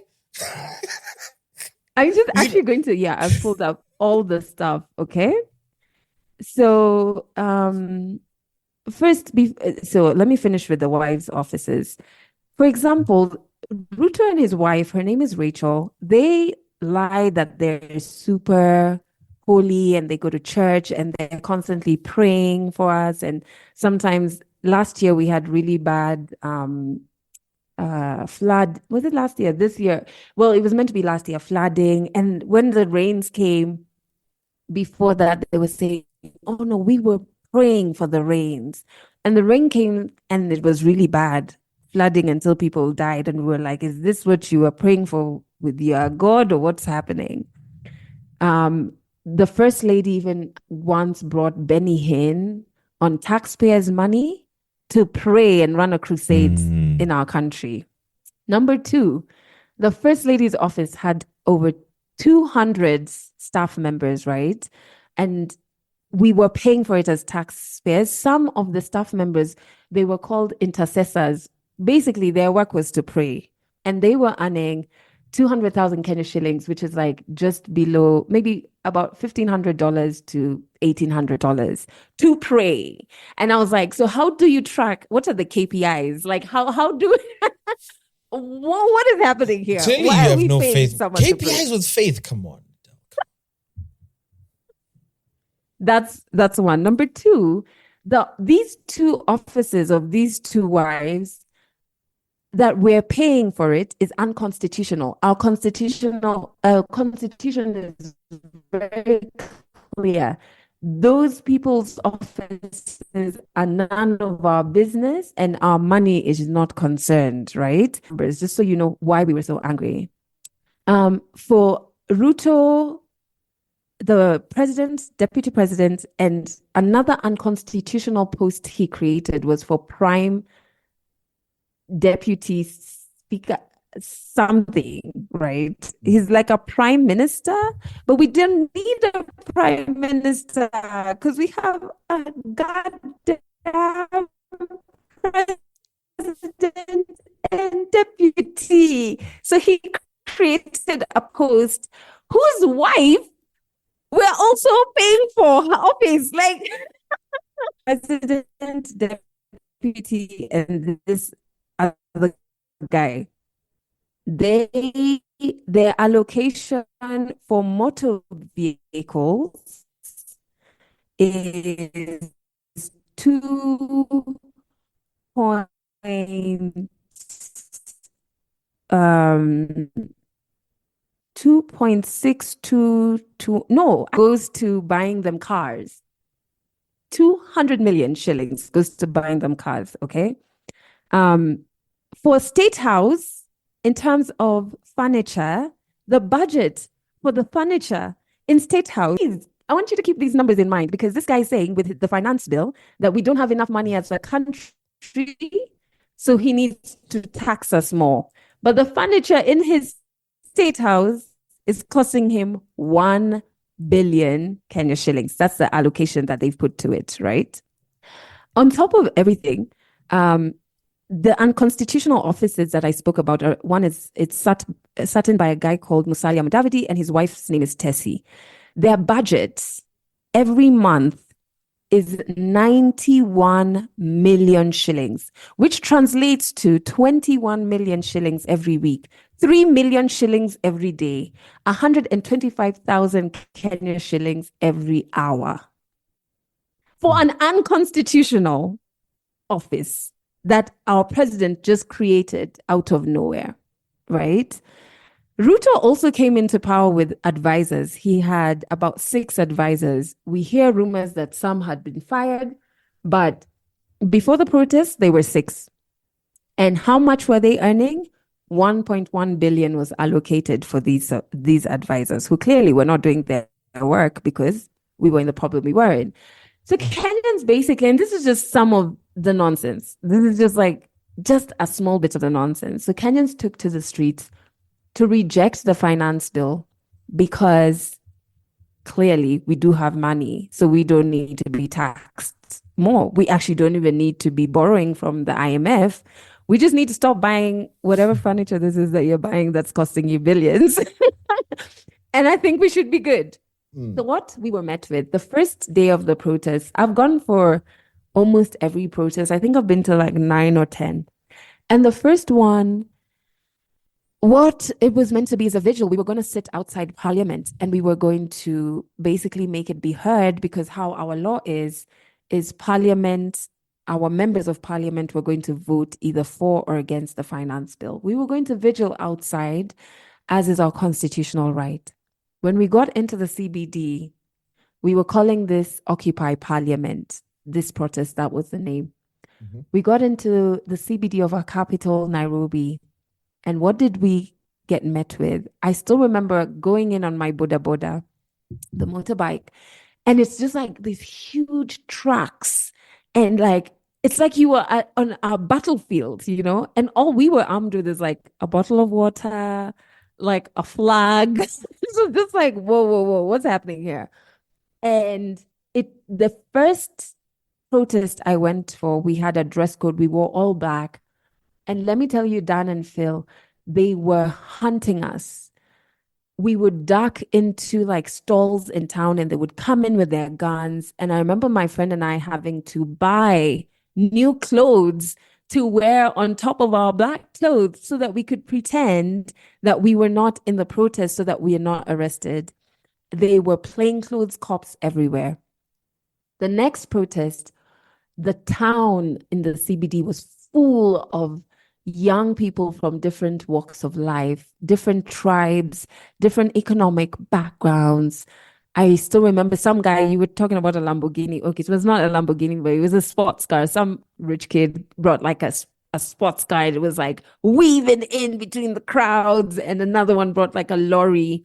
And it was playing all of these Gen Z songs, and we were all unified, and they were hitting us with tear gas. And like, they had this water, we call it the baby shower water. It's like the water cannon, but theirs had like different colors. It was either pink or blue, hence baby shower water. And it's the water they spray you with that like gets very itchy. And we kind of were like trying to make our way in town to access Parliament, and they wouldn't let us. That was week 1. Second week, we finally made it in our protests into Parliament. Again, these were young people. But let me tell you, the violence on that day was just so heavy. And Parliament belongs to the people. So people should have access to it.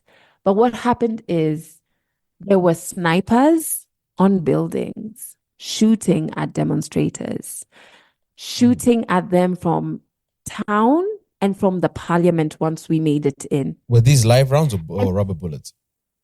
Live, because that was the protest. We lost our first, we call them Shujars, which is our word for heroes.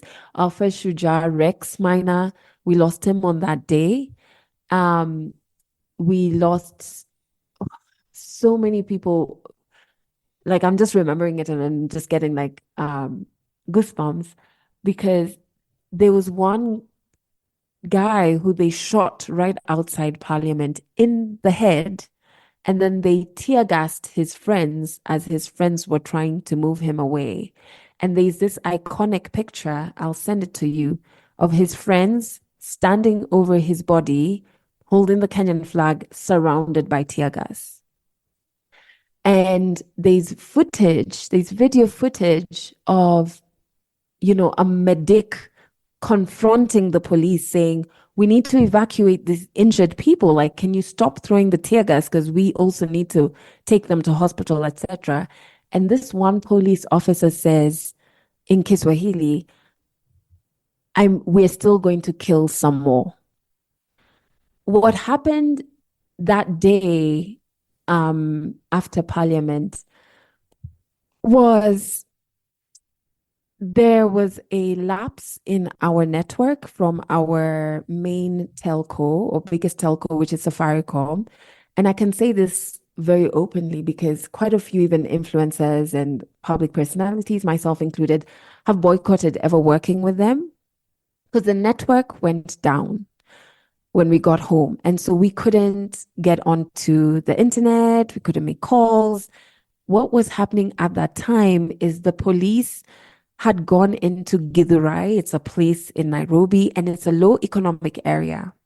And they were kind of like, because of what had happened at Parliament and the protesters making it in, they were taking out their wrath on these young people and even families. On that night, there was a kid who was shot in his back, a 12-year-old kid. Because now they were in a residential area, just like, meting all this violence against this community, because there were all sorts of reasons. Someone had walked away with the mace, which is this big, honestly, those are colonial things, but whatever, had taken the mace out of one of the protesters has taken the mace. So there's a rumor that they were searching for the mace. But basically what happened is the network. Just to clarify, are you saying this the mace that was in Parliament? The parliamentary mace? Yes. Okay, the little gavel. Well, not. No, ours is really big. It's like a big gold thing. And for us, no parliamentary proceedings can happen without the mace. So when our MPs fight each other physically in Parliament, they'll always try and run away with the mace, because if the mace is not in Parliament, there cannot be any sitting. Yeah. So it almost felt like this telco subdued the network so that this massacre could happen. And the reason we know it was intentional is Safaricom came out to say, no, there was like undersea cable cuttings that happened. And then there's a global platform that came out to say, no, we monitor all cables. There's been no undersea cable, nothing. And when people started protesting now online, all of a sudden our internet came back to normal, right? Which then we were like, well, you put out a statement saying undersea cables. Like, how have you fixed that in literally 2 to 3 hours? And it was a lie. So Kenyans went back onto the streets, and what has been happening is abductions of the people who were who made it into Parliament. Some turn up in quarries, in rivers, in forests. Some who are found alive are found drugged or are so traumatized because they were tortured. They abducted the doctors who were helping demonstrators for free. They abducted tech bros who were creating platforms to help us track budgeted corruption. And there's been a lot of innovation during the protests. And so a protest that began with rejecting the finance bill, which was eventually rejected, made us now understand that we are living in a very dangerous time with a very oppressive government. And so now the protests became, we actually want Ruto to go. And now every time we go into the streets, today I just came back from the streets and I was telling you, Phil, when you said, let's do this recording, I was like, I'm not sure if I'm going to come back okay, because when I go for the protests, you can easily get arrested, especially if you're vocal. So what's been happening is such an increased level of violence from the police onto us. Today, they were still firing live bullets. Last week, I went for another protest, which was to honor the 60 shujas, meaning the 60 people who were killed by police during our protest. And some of their family members were with us. I actually thought that would be the safest protest I'd go to in the season. Guess what? It wasn't. The police didn't care. They arrested the family members of the people who they killed and didn't give a damn. So the violence is increasing, and our focus now is to say it's not enough to reject corruption. We actually now want Ruto to go. He tried things like dissolving his cabinet, but he dissolved them on one day after a very hot protest. And the next day he brought back some of the most corrupt people in his cabinet. And so we're seeing him do a lot of things for PR, etc. But he's not really committed to standing up against corruption because he's corrupt himself. So that's what's happening in Kenya. And I just have to say the reason it's centered on Gen Zs is because the Gen Zs really sparked the courage and they sparked the movement. And they show up at every protest. And yeah, and I guess they have more to lose because if things don't shape up, it's their future that's messed up, you know? Yeah. That's where we are as Kenya. Yeah. What a fun, light topic. But I think it's also very important. I think part of me, I'm also not trying to center ourselves because I think there's a shared, and it's sad, but there's like a shared trauma amongst Africans because we're joking about it, but like a lot of the things you were saying, I can think back to literally everything you said. Like there's a facsimile that we've experienced to the point where Dan, you remember that time when they cut off the internet during the protests, and then the deputy minister of information went on national TV and said, "No, the internet is working fine. The problem is you guys are forwarding too much porn on WhatsApp and you've overloaded." No, that was actually on TV. That was an actual minister who said that. Oh my goodness. So there's a lot of stuff that's happening that is very familiar to us.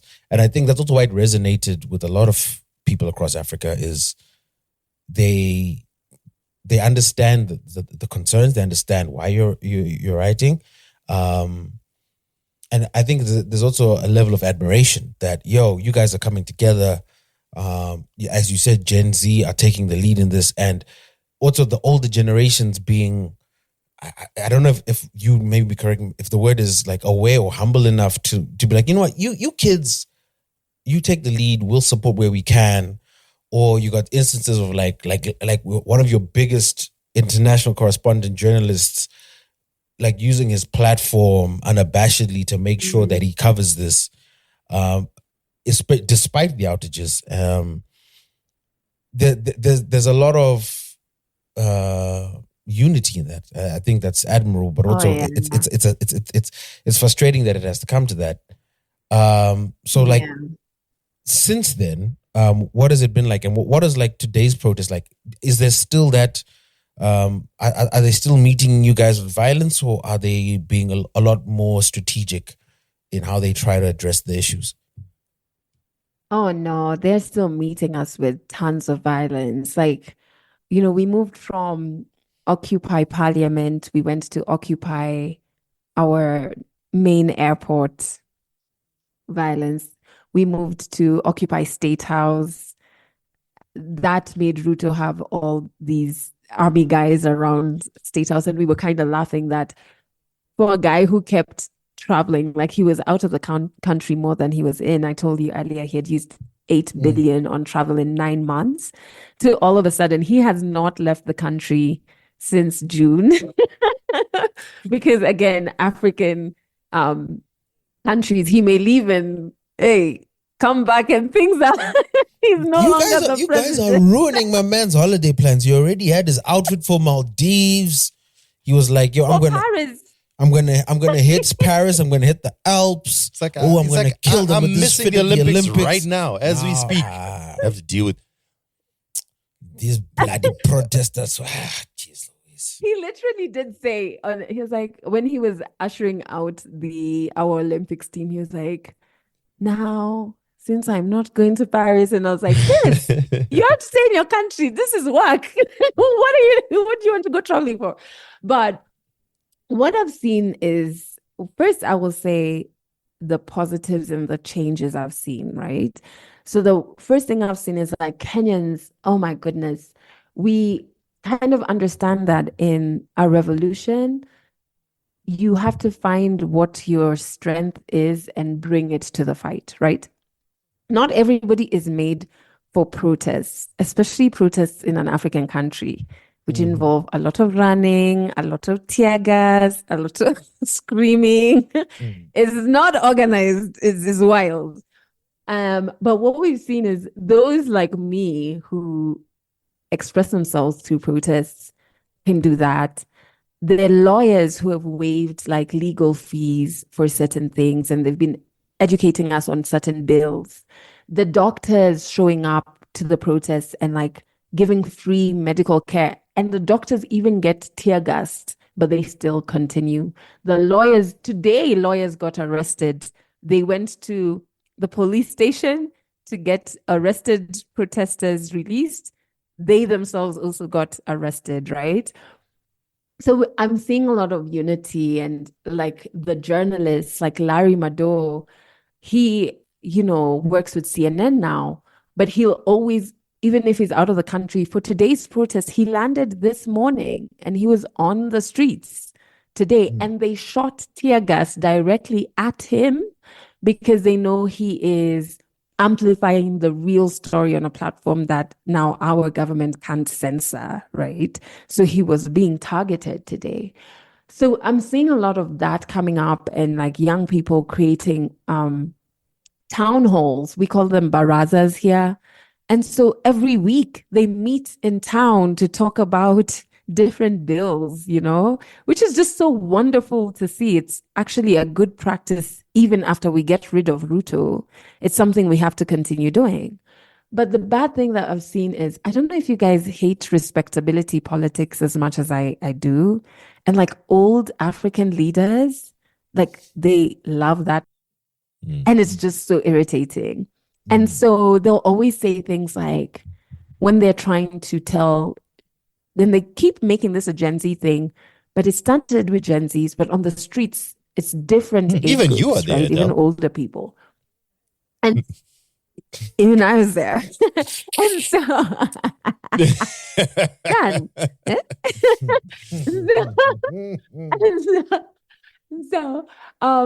Like they start by saying, oh, my sons and daughters. It's so irritating because it's like, how do you forget then if these people are your sons and daughters when you're stealing from them? What are they? They're definitely not your sons and daughters at that point. So you're trying to tell them, they start these speeches like, my sons and daughters, don't go to the streets, don't be violent. The protesters are not violent. The politicians are hiring goons to disrupt the protesting. It's the cops are the goons as well because they're giving the violence. So why not deal with that? And so we see a lot of like older leaders just trying to control, but there's no way to control it. And honestly, I'll tell you this, as much as I've gone for almost all the protests, this movement really is leaderless, because sometimes I'll be sitting in my house on a Sunday and I check Twitter and I see there's a demonstration happening in town on a Sunday. I'm like, where was the poster? Nobody told me. Like, I would have been there. And it's just people get angry and go. Different parts of the country, people get angry with their representatives. They show up at their houses. I'm not condoning violence, but sometimes I'm okay with it. They kind of like throw stones at their businesses or at their homes, right? My thing is, once you steal millions from people, it translates to them dying if they can't access certain healthcare, them not being able to go to school, not being able to get food.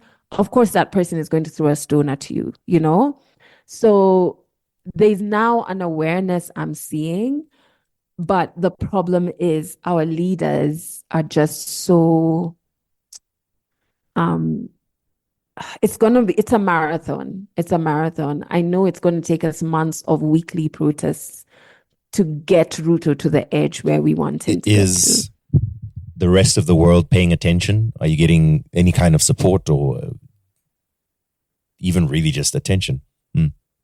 Definitely. I think we're getting good support from independent media and independent journalists. We're getting a lot of good support, I think, from even groups like in Ghana, in Nigeria, in Uganda, because Uganda also started their protests. And, our president is an undercover dictator. He doesn't show it fully. But like Museveni, the Ugandan president, he doesn't hide that he's, in fact, when they say they were going onto the streets, it's not word for word, but he said something like, don't play with fire. Like the day before, which is just like out of this world for a president to say, but like Uganda. So that's kind of like support of kind of like helping each other. Even it's almost like peer-to-peer networking amongst protesters. But also where I think there's a lapse is if we think of neocolonialism, is if you see the reactions from the states, and the what they will put on Twitter is to say, oh, we had a conversation with Ruto and we told him to uphold human rights in dealing with the protesters. But when you read the entire script that they don't put on Twitter of their phone call or whoever it is who spoke to Ruto, there's spaces where they're saying congratulations to Ruto for the work he's doing and things like that. So in that sense, it's kind of like, did colonialism really end, or did it just take on a new face and shape? Because when you look at especially Kenya-US relations right now, it's very they have a hand to play in what is happening right now. Our finance bill that we rejected was word for word the same finance bill that Tanzania had gotten. And it was shown that there was interference, obviously from IMF, obviously from the US. So when I look at like reactions, when you talk about what's the response we're getting or support, definitely they support, but then there's also, we're living in like a new age of colonialism when we look at players like the states and their reactions. It's a sad story to see this just being repeated all over just in Africa. I think while we're to break into this, I think like for the common listener, because obviously we do have listeners who might be interested in this, who don't fully understand the Kenyan political space. With Ruto, I definitely remember the last election and how Raila Odinga was the favorite. How did Ruto seize power when Raila Odinga, I think it was for 3 consecutive elections, was the close second to at that time Kenyatta. What's a bit of the backstory there with how Ruto rose to power and where his allegiances lie? Let me tell you, I think the only compliment I can ever give Ruto is that his campaign was well done, well executed, and it was just better than Raila's. Even if you look at the margin, it wasn't too wide a margin that he won by. But when you look at what the issues Ruto spoke to, obviously now we know it was all lies, but like he spoke to a particular person and spoke to their needs. But Raila's campaign was a bit too much above the line. It was too flashy. It looked wonderful from the outside, but it didn't speak to issues and it wasn't rational. So, for example, one of his key things that he pushed was that when he got in, everybody would be paid 6,000 bob a month. And I was like, where's that money coming from? Like, we actually cannot. These, you are telling us weird things, right? And there was an expose. One of the people who, you remember, I told you about Boniface Mwangi. He was part of Raila's campaign, and he quit at a point, and he did this expose, and he said it was just being poorly run. It was being run by some of Raila's family members, and they just didn't have a good enough understanding of who they were talking to, who was going to vote for them. And even on D-Day, they didn't have enough agents. And in African elections, You gotta my have polling goodness, you have to agents. have agents. You gotta have polling agents. Yeah, we know that. Once again, it's like Adele. It's like same book, different chapters. It's wild. Exactly. And so he didn't have enough, and it was just poorly run, and the agents weren't paid, and it was just like chaos, right? And so he just didn't run a really good campaign, but he's kind of shot himself in the foot because during these protests, I think 2 weeks ago, all of a sudden, like, I think when he saw this AU post he's running for, it wasn't like looking like it's going to come home. He turned his attention back to Kenya, now Raila. And he's always been, from historical times, he's been he's been the opposition. This man was in detention for over a decade, all right, fighting for our country. So you can imagine how much respect we had for him. But across the years, what has happened is whenever he doesn't win elections, he calls up his supporters to start chaos. And then he does it not because he believes in something bigger, because he's waiting for the government to call him to one of those meetings where they do the handshake and he gets some money and then the chaos ends, right? So he's been doing that over and over. And guess what? He did it again with Ruto. What? All Once of a again, sudden- Adele, this is shocking. Like, this does not sound like anything I've heard of before. What? This is ridiculous. He posts this photo with Ruto and he's just like, oh, dialogue and whatever. And we were like, we don't want dialogue. And who invited you to this party? You're not even in government. Yo, Like, daughter, I got you. What's That's happening? what that was. We were all, and it was so funny because when he came out and did that, even his son, who's named after him, like called Raila Odinga Jr., came out to tweet and he was like, hey guys, people are individuals, even when they have the same exact name. So like everyone was literally telling Raila, you are mad and you're on your own, And so basically, I think the take home for anybody who's listening is just to kind of like, Raila's story went from being this historical freedom fighter for our country to showing us the true colors of politicians that sometimes we choose not to see. And they're all self-serving, and they will be on the most convenient side, not the most just side.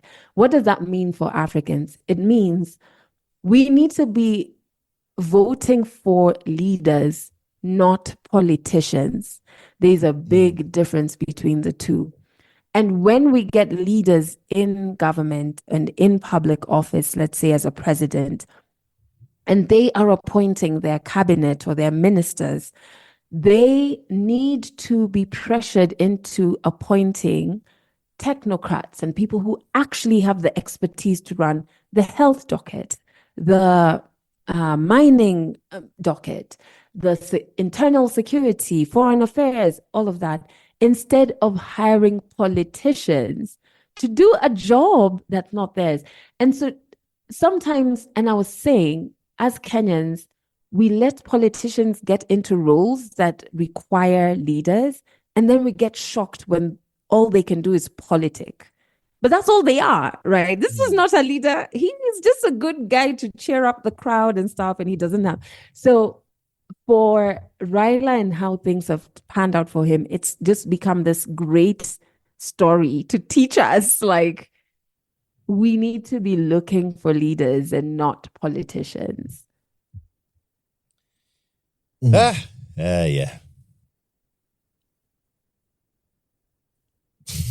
Why the long face there, Dan? No, you Can know you what you relate? said? You said, Adele, you said it's a marathon. And I don't know, it just, Yeah. it's a heavy load to think of. The solution feels like it's not simple. It should be simple, but it's not. Do you know what I mean? It's such a heavy load. It will take so long to figure. And all you can do is just figure out, whatever the immediate challenge is. But after that immediate challenge, you got to figure out the next one and the next one and the next one. It's just so frustrating. Yes. But yeah.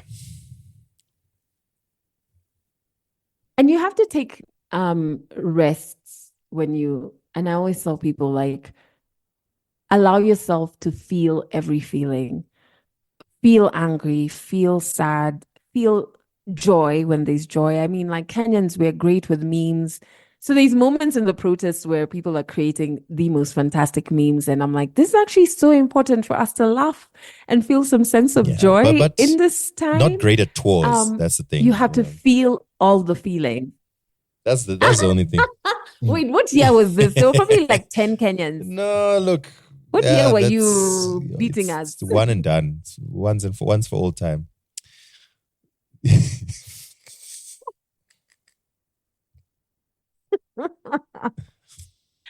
Yeah, but like, it's not easy. It can get overwhelming for sure.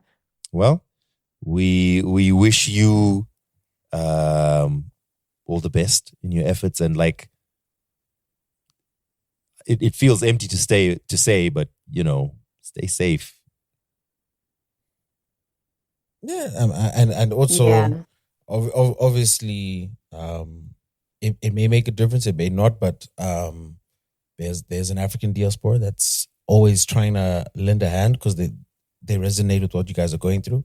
I think that's part of the reason why we have you on the podcast. But we wanted to talk about the light fluffy stuff on radio. but wherever we can, we'll always try and support. Until they start banning us from visiting, and then it'll be a problem because I do plan to come to Kenya to see her. Do you know the last time I was in Zim?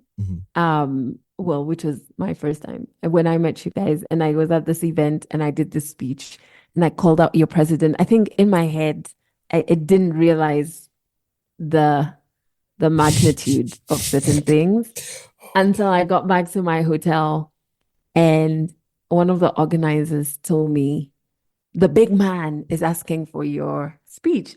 Again, I'm like, who's the big man? Does he have a name? Who is this guy?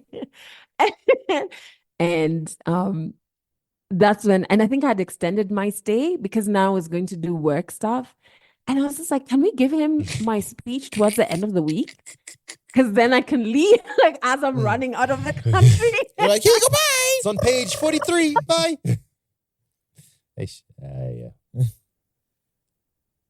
Yeah. But as you're saying, we are very linked, as different African countries. Even as Kenyans, we like to think we have freedom of expression and we can say anything. But honestly, my phone has been tapped. People in spaces that I'm in who are key organizers have been arrested, abducted at 3 a.m. So we can't laugh either. Like we're going through it as well. And I guess that's why Africans have to stay connected, right? Because it's a very shared fight.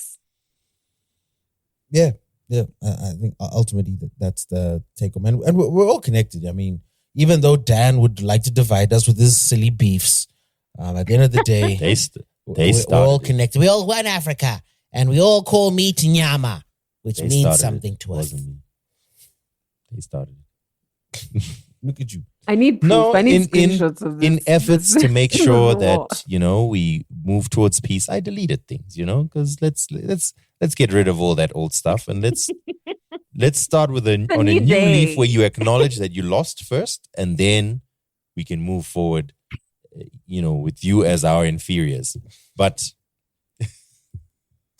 Dan, you belong in government. Thank you. Thank you. Speaking.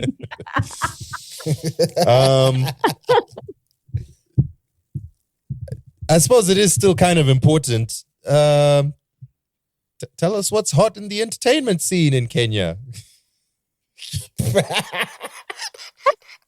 You know what? Actually, there's a good segue. There's a good segue to this because I wouldn't call her a friend, but someone I've been following. Someone I've interviewed a couple of times back in my blogging days. Mutoni, she has Blanketed Wine. She had a nice little tribute. I saw it at the last Blankets and Wine event. Did you attend, Adele? Do you normally go? I used to go to very many Blankets and Wine. Mudhoni is a very good friend. She's someone, funny enough, I spoke to when I was moving Legally Clueless into a business. And I kind of was just like, this is the idea I have, etc. And so she's someone I consider a personal friend. I didn't go for this last Blankets and Wine, but the entertainment space is really great. And honestly, to see how it's grown for her, I remember the first ever ones being really more like artist space, and it was very similar to like open mic type of feel, even in terms of the curation of the performers and the music. And we were like, I remember it's a place that starts with T something Gardens. And to see her grow to like now having 2 stages, like, you know, with different genres. And I think this last one of my favorites, Kenyan artists, was headlining. Savara, who was previously part of Sauti Soul, or still is, I guess they're like on a break or whatever they're calling it. And yeah, to see him on one stage and then upcoming guys on another stage, and what she's doing is just brilliant. The entertainment scene, honestly, is growing. I will share about a show I went to last Sunday, which I think you guys should check out. There is a group called Too Early for Birds. And what they do, they are like film and theater group, and they put together shows bringing, how do I explain this? So they write these on-stage performances centering stories from about historical Kenyan figures, but they make them relevant to present day. So for example, the one I went to watch was the story of Tom Mboya, and he's like a key historical figure in Kenyan history. This guy was like doing amazing and interesting things, like being found in a room with Miriam Makeba at a point when he was meant to be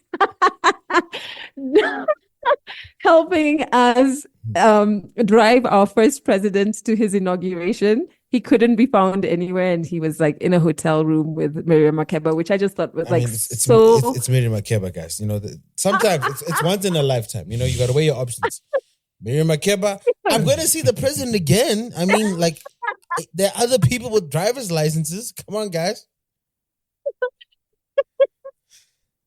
So they kind of like put together this show, and they make it relevant to present day, and it's just so wonderful to watch. Like, and the great thing is, like, anyone, like, you could, it's not so tailored for a Kenyan audience that you wouldn't understand things.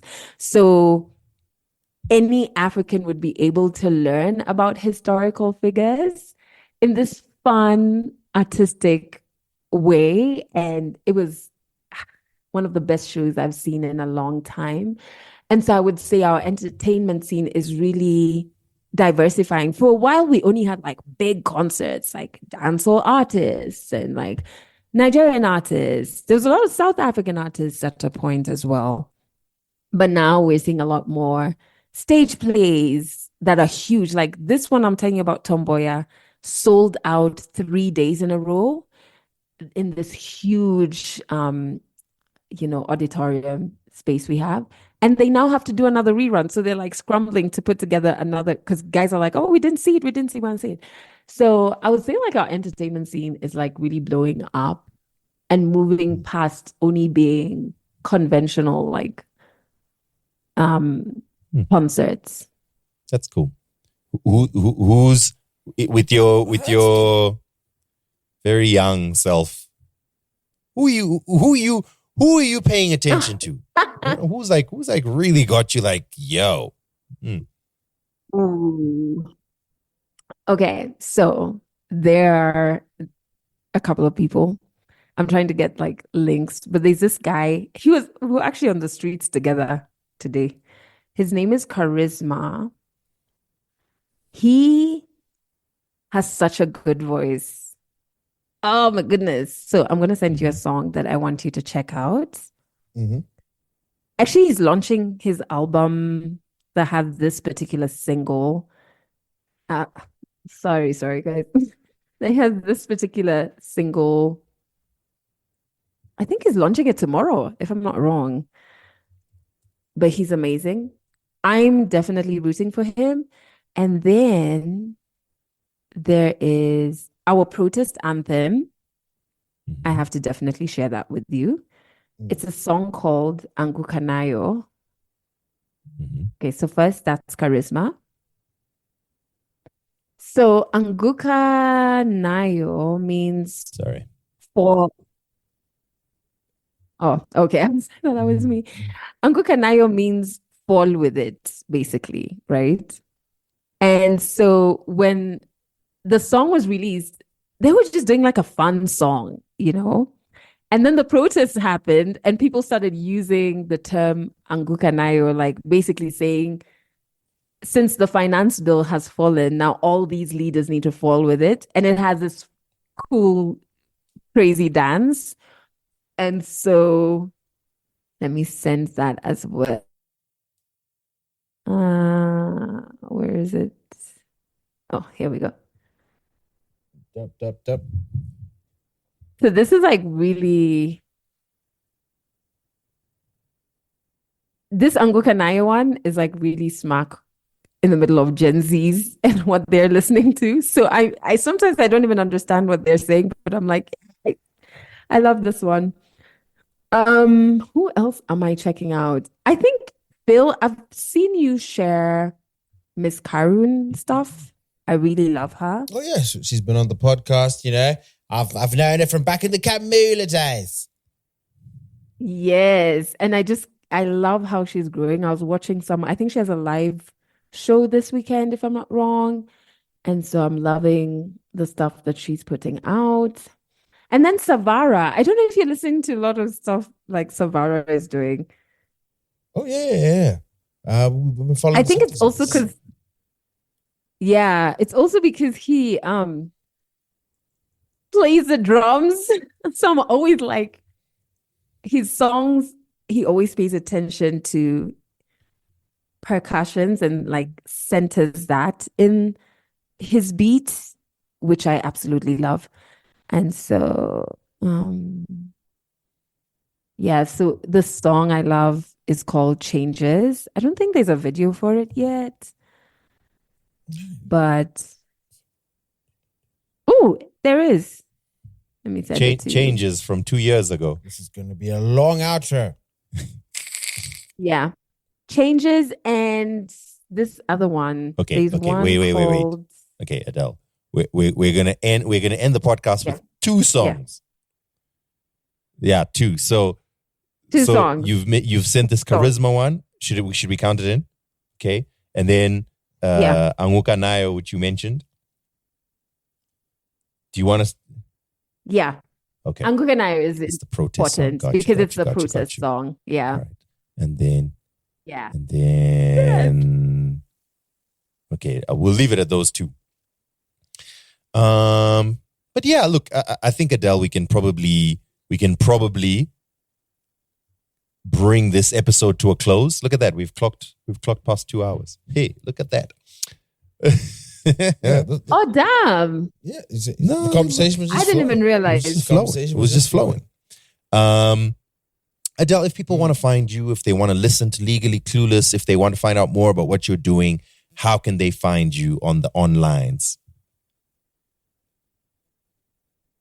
Okay.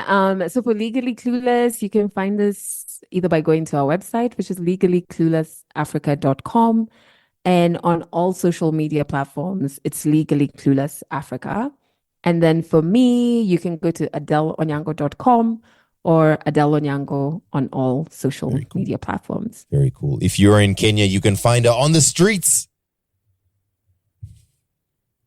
Yes. Ducking tear gas on the streets. Eish, we laugh, but eish. Stay safe, man. Eish. Hey, tough. Adelle, it's been a pleasure. Thank you so much for sharing your story and diving deep into some things which are really personal. And I think your experience is relatable. Yeah. I think a sign of a great interview is always when you're left. I've still got 2 pages of questions. So we'll have to figure out a part 2 sometime. Part two. And we'll come back to it. But this was a great chat, and thank you so much for informing us about what's going on in Kenya. Just to actually, if there are any listeners who wanna support, where's the best way for them to get information or lend their support in any way? Yeah, I feel like there's maybe the spelling will be confusing, but there are certain pages on Twitter that are amplifying certain things. So there's one called Bunge la Mayut, but I can send you the link to it. There's one called Mzalendo, I would say. And then there's another one called Sema Ukweli, which means say the truth.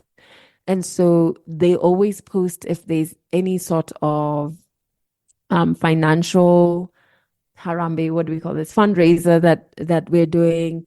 If we need to amplify posters of missing persons or people have been abducted, if we need to amplify any messaging, which is important, especially for us because our president doesn't like being embarrassed internationally. And so we try very hard to do that. So if you follow those pages, you can help retweet and share resources of even when we're going to protests, if people need to know hotlines for lawyers, for medics. Sharing seems like such a small thing and you might think it's insignificant, but it goes such a long way. Yeah, so those 3 pages. All right. Very cool. Right, dope. Yeah. Sounds good.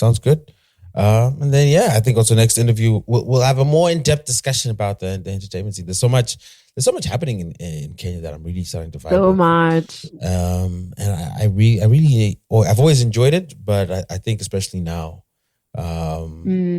seeing how eclectic the sounds I've gotten, it's really, really, really dope to see. But Adelle, thank you so much for joining us. We're now we're a few rungs below yours on the podcast popularity scale. Oh, thank you for humbling yourself, and sticking it with the riffraff over here. But we appreciate instead it. of being at Hilton in my exactly Lambo. eating caviar.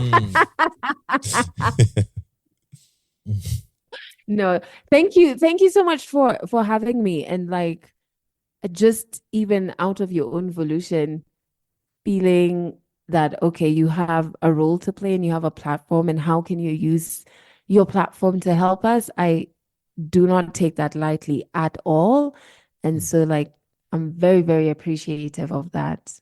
No. We just follow the guidelines of the Prince of Pan-Africanism, so.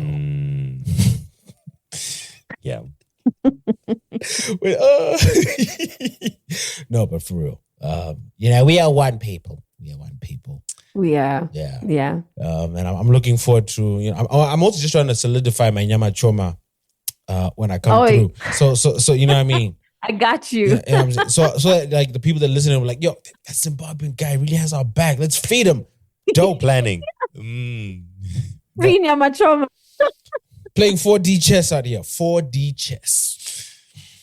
All right, so we're going to wrap this one up. Thank you so much, Adelle. Thank you so much, you, our valued listeners, for sitting down and listening and making exclamations during the interview. Really? What? Wow. Those things are greatly appreciated. You can continue to support Two Broke Twimbos by going to twobroketwimbos.com/donate. On there, you can find a helpful link to allow you to subscribe to the Patreon, which takes off just small money from you every month to help the podcast to grow. It cost a lot of money to fly Adelle here straight from a protest into our studios to record this podcast. So we need your help. We had to ask Rudy. Don't make us impose a finance bill on you guys. You know what I'm saying? So the power is in your hands. Should we be joking about this, Phil? I don't think we should be joking. You was the only way to get through it. Anyway, twobroketwimbos.com/donate. If you want to give any kind of donation, that would be greatly appreciated. Or if you want to subscribe to the Patreon, just $5 per month allows you to join the exclusive Two Broke Twimbos patron group, and we'll add you to the WhatsApp group where we have some of these great conversations. At some point, Adele, maybe we'll briefly add you to that WhatsApp group so that people can also interact with you sometime if you'll allow us. Yeah, that would be cool. But yeah, otherwise, we know that not everyone can afford it, so not everyone was born with a silver spoon in their mouth like Adele here. So we do appreciate if you just retweet, share, just clicking subscribe or follow. Or even leave a review. Like, and even if you listen to the podcast on iTunes, just follow us on Spotify, and just play it in the background while you're sleeping. Have you thought about that? Leave a positive review. Play it on 3x speed, just on loop. Do you know what I'm saying? On repeat, you know what I mean? Just do that until Spotify takes the episode down, which they do with every episode we put up. Because get multiple devices. You'll get all your family's devices.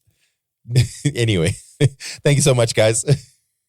Yeah, or just get on Fiverr, subscribe to Legally Clueless, subscribe to Two Broke Twimbos, and just put it on a loop, and there we go. Yes. So we're gonna end the show with something from Charisma. It's a song called Sinanoma. And then the huge anthem coming through from the streets of Kenya. It's called Anguka Nayo by Wadagliz K. Nice. All right. Thank you so much, Adele.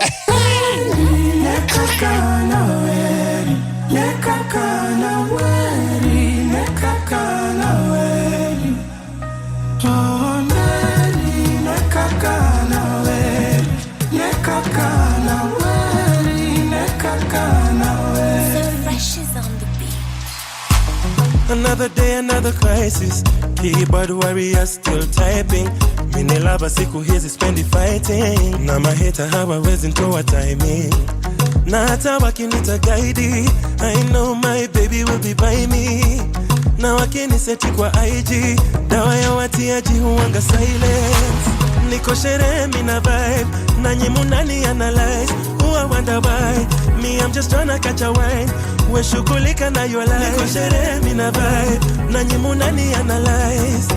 Who I wonder why, I'm just tryna catch a wine. We shughulika na your life. Cheki zangu zimenai. Don't you disrespect my lover. Sinanoma my guy.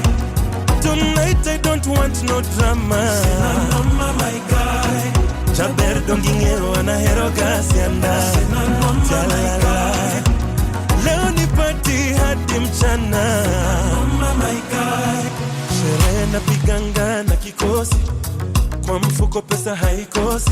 Mademu wananitanga kiongozi. Vile mimi hutesanga Nairobi. Sele zimeripoti. Chini tuko kwa magoti. Aki wewe usinirekodi. Kesho nipate mmesha niposti. Niko sherehe mina vibe. Na nyimu nani analyze. Who I wonder why, me I'm just tryna catch a wine. We shughulika na your life. Niko sherehe mina vibe. Na nyimu nani analyze. Who I wonder why, I'm just tryna catch a wine. We shughulika na your life. Cheki zangu nice. Don't you disrespect my lover. Sinanoma my guy. Tonight I don't want no drama. Sinanoma my guy. Chaber dongingero anahero gasianda. Sinanoma my guy. Leo ni party hadi mchana. Sinanoma my guy. Sinanoma. Sinanoma my guy. Sinanoma. Sinanoma my guy.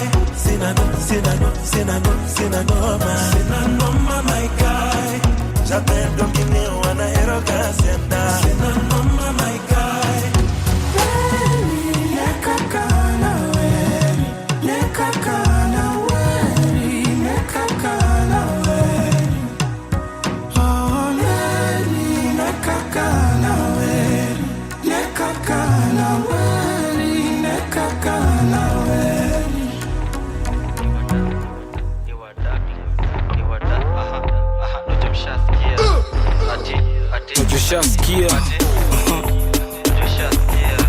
Douglas.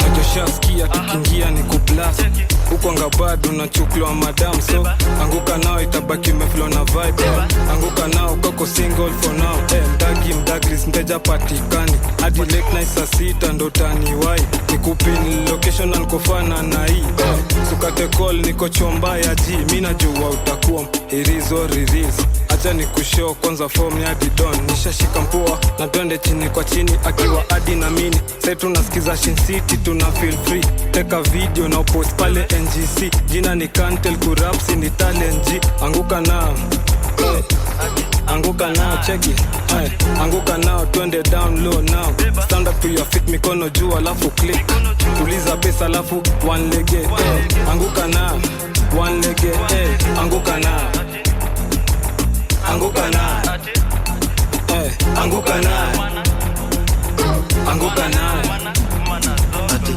anguka nayo kama uko na new catch, anguka nayo kona pati na magwash, anguka nayo round 2 kwa hii bash, anguka nayo ati anguka nayo ati anguka nayo anguka nayo anguka nayo ati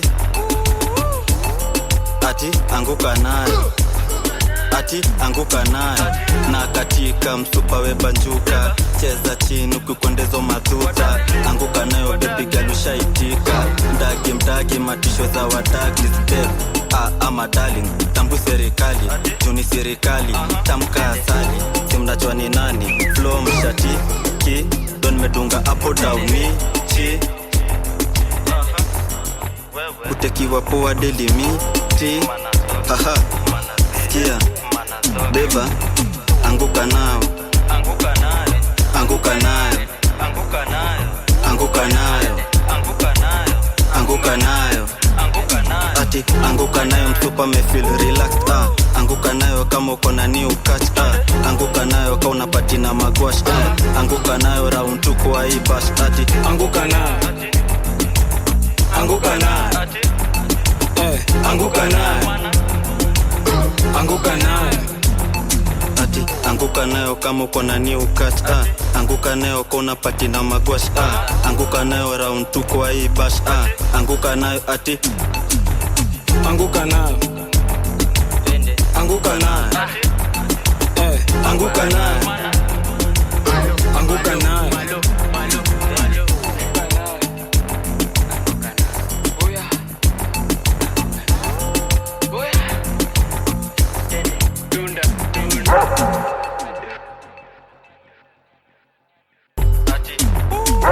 Najoshaskia tukiingia ni kublast huko ngabado na chuklo madam, so anguka nao itabaki meflow na vibe, anguka nao kako single for now, Douglas mteja patikani hadi late night saa 6 ndo taniwai nikupin location na nikofana na hii, sukate call niko chomba ya G, mimi najua utakuwa irizo release, acha nikushow kwanza form ya Didon, nishashika mpua na twende chini kwa chini akiwa hadi na mini, sasa tunasikiza Shin City tuna feel free, take a video na post pale NGC.